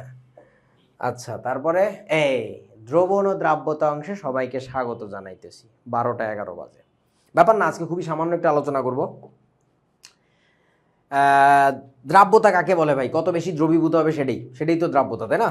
এখন আমরা যে দ্রবণ আলোচনা করব সেই দ্রবণগুলো সব হবে হচ্ছে আমাদের স্বল্প দ্রবণীয় কঠিন দ্রব থাকবে। স্বল্প দ্রবণীয় কঠিন দ্রবকে পানিতে দ্রবীভূত করা, এই রিলেটেড প্রশ্ন আলোচনা করব। হেনরি সূত্র নাই আমাদের সিলেবাসে, শুধু গুহ স্যারের বইতে আছে। হেনরি সূত্র অঙ্ক করতে চাইলে পরে করাবো না, সমস্যা নেই, বাট মূল আইডিয়াটা বুঝো। ওইটা বাদ দিব ভাই। ওর কোনো প্রশ্ন কখনো আসে না, আমি বহুত ঘাটাঘাটি করে দিয়েছি। আচ্ছা, সো স্বল্প দ্রবণীয় হইতে হবে 1, 2 হচ্ছে কঠিন দ্রব দ্রবীভূত করতে হবে পানির মধ্যে। তাহলে এখন সেই ক্ষেত্রে আমাদের একটু বুঝে দেখেন তো এই কথাগুলো ঠিক আছে কিনা। দ্রবণের আয়তন সবসময় হবে জাস্ট দ্রাবকের আয়তনের সমান, ভাবো। কারণ দ্রাবকের অণুর ফাঁকা জায়গার মধ্যে মধ্যে ঢুকে যায় কে বলেন তো? দ্রবের অণুগুলো। এইটাই হচ্ছে দ্রবীভূত হওয়ার কৌশল। তাহলে দ্রাবকের প্রথম থেকে যে আয়তন ছিল ওই আয়তনটাই হয়ে যাবে কি আমাদের দ্রবণের আয়তন না?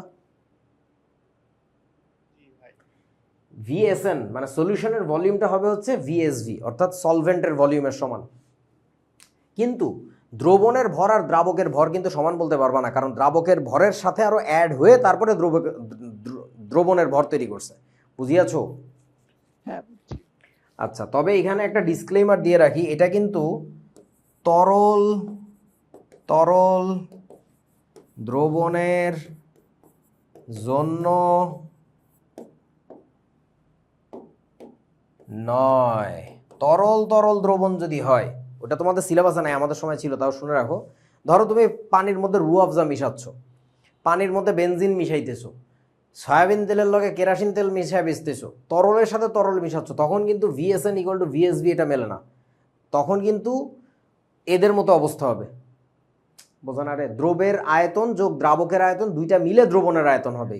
কিন্তু আমরা যেহেতু তরল দ্রাবকে কঠিন দ্রব দ্রবীভূত করতেছি, তাদের জন্য আমরা ভিএসএন আর ভিএসবি সমান ধরে অঙ্ক করতে হবে আর কি। ওকে, দ্রবণীয়তার পরিমাপ দ্রাব্যতা, এটা আমরা কাকে বলবো? এটা আমি সংজ্ঞাটা একটু হাতেই লিখি। এখানে আমি নতুন একটা সংজ্ঞা ইন্ট্রোডিউস করছি, বইতে নাই। বইতে আছে নাই, বেসিক্যালি সাটল ওয়েতে অঙ্ক করার সময় ইউজ করছে, বাট এটাকে থিওরির মধ্যে আলোচনা করলে ভালো করতো। সেই জিনিসটা হচ্ছে ওই নির্দিষ্ট তাপমাত্রা আছে আর কি, বুঝছো? আচ্ছা লিখে রাখি, তা নাহলে পরে আবার কানবা। নির্দিষ্ট টিতে মানে তাপমাত্রায় একক পরিমাণ দ্রাবকে যে পরিমাণ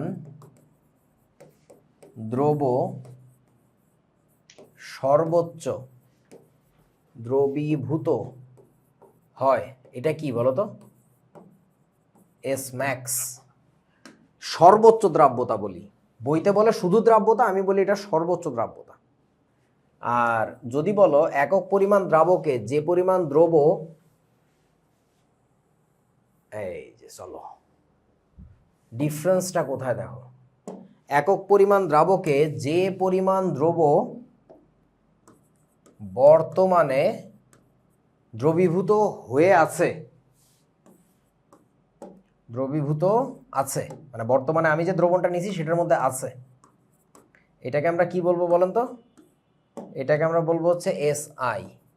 এই এসআই দিয়ে আমি বোঝাচ্ছি হচ্ছে তাৎক্ষণিক দ্রাব্যতা, ইনিশিয়াল না, ইনস্ট্যান্টেনিয়াস, তাৎক্ষণিক দ্রাব্যতা। আর এইটাকে আমি বলতেছি হচ্ছে সর্বোচ্চ দ্রাব্যতা। এখন তাহলে ডেফিনেশন যেভাবে দেওয়া হয়েছে সেই অনুযায়ী বলো তো, এসআই যদি কখনো কম হয় এস ম্যাক্সে, তাহলে এটা কেমন দ্রবণ হবে? এটা হবে অসম্পৃক্ত দ্রবণ। অসম্পৃক্ত। আচ্ছা, যদি এসআই ইকুয়াল টু আমাদের এস ম্যাক্স হয়ে থাকে, সম্পৃক্ত। এটা তাহলে হবে আমাদের সম্পৃক্ত দ্রবণ। আর যদি কখনো এসআই বড় হয়ে যায় এস ম্যাক্সের চেয়ে, তাহলে কেমন হবে? এটা অতিপৃক্ত। সম্পৃক্ত হবে, কিন্তু ই হবে অতিপৃক্ত, তাই না? এটা তো না, অতিপৃক্ত না, এটা সম্পৃক্ত, কিন্তু এই কি বলে ওটাকে নিচে পড়ে। এইটাকে আমরা বলি অধক্ষিপ্ত দ্রবণ। অধক্ষিপ্ত দ্রবণ, হ্যাঁ বুঝেছো? বুঝছি। আচ্ছা, এই কথাগুলো তাপমাত্রায় আনলে তো আবার অতিরিক্ত বলা এই বলদ তাপমাত্রা অতিরিক্ত শব্দটা বলাই যাবে না, পুরা হারাম। হারাম মানে সুপার হারাম। অতিরিক্তর আইডিয়াই নাই তোদের, তোদের বই লেখকদেরও নাই। অতিরিক্ত মানেও তো সম্পৃক্ত, উফ, কিন্তু ওই তাপমাত্রায় আনলে তো ওইটার থেকে বেশি সম্পৃক্ত হয়, ওইটা বলছি। অতিরিক্ত নিয়ে কোনো কথাই বলা যাবে না, বাদ, এটা পুরা বাদ, চুপ, একেবারে চুপ। অতিরিক্ত বলে পৃথিবীতে কিছু নাই। এই অতিরিক্ত নিয়ে গুলা ফেলাইছিল। কিছু পরিমাণ দ্রব্য অদক্ষিপ্ত করে। এ পোলাগুলারে কইলে কথা শুনেই না।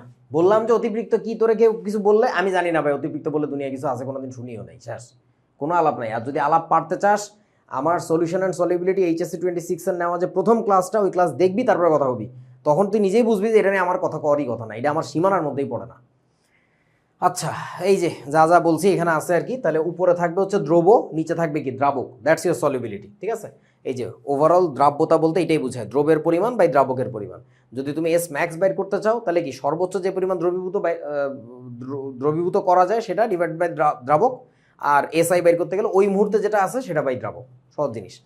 এখন বলেন আমাকে দ্রাব্যতার একক কি, বলো।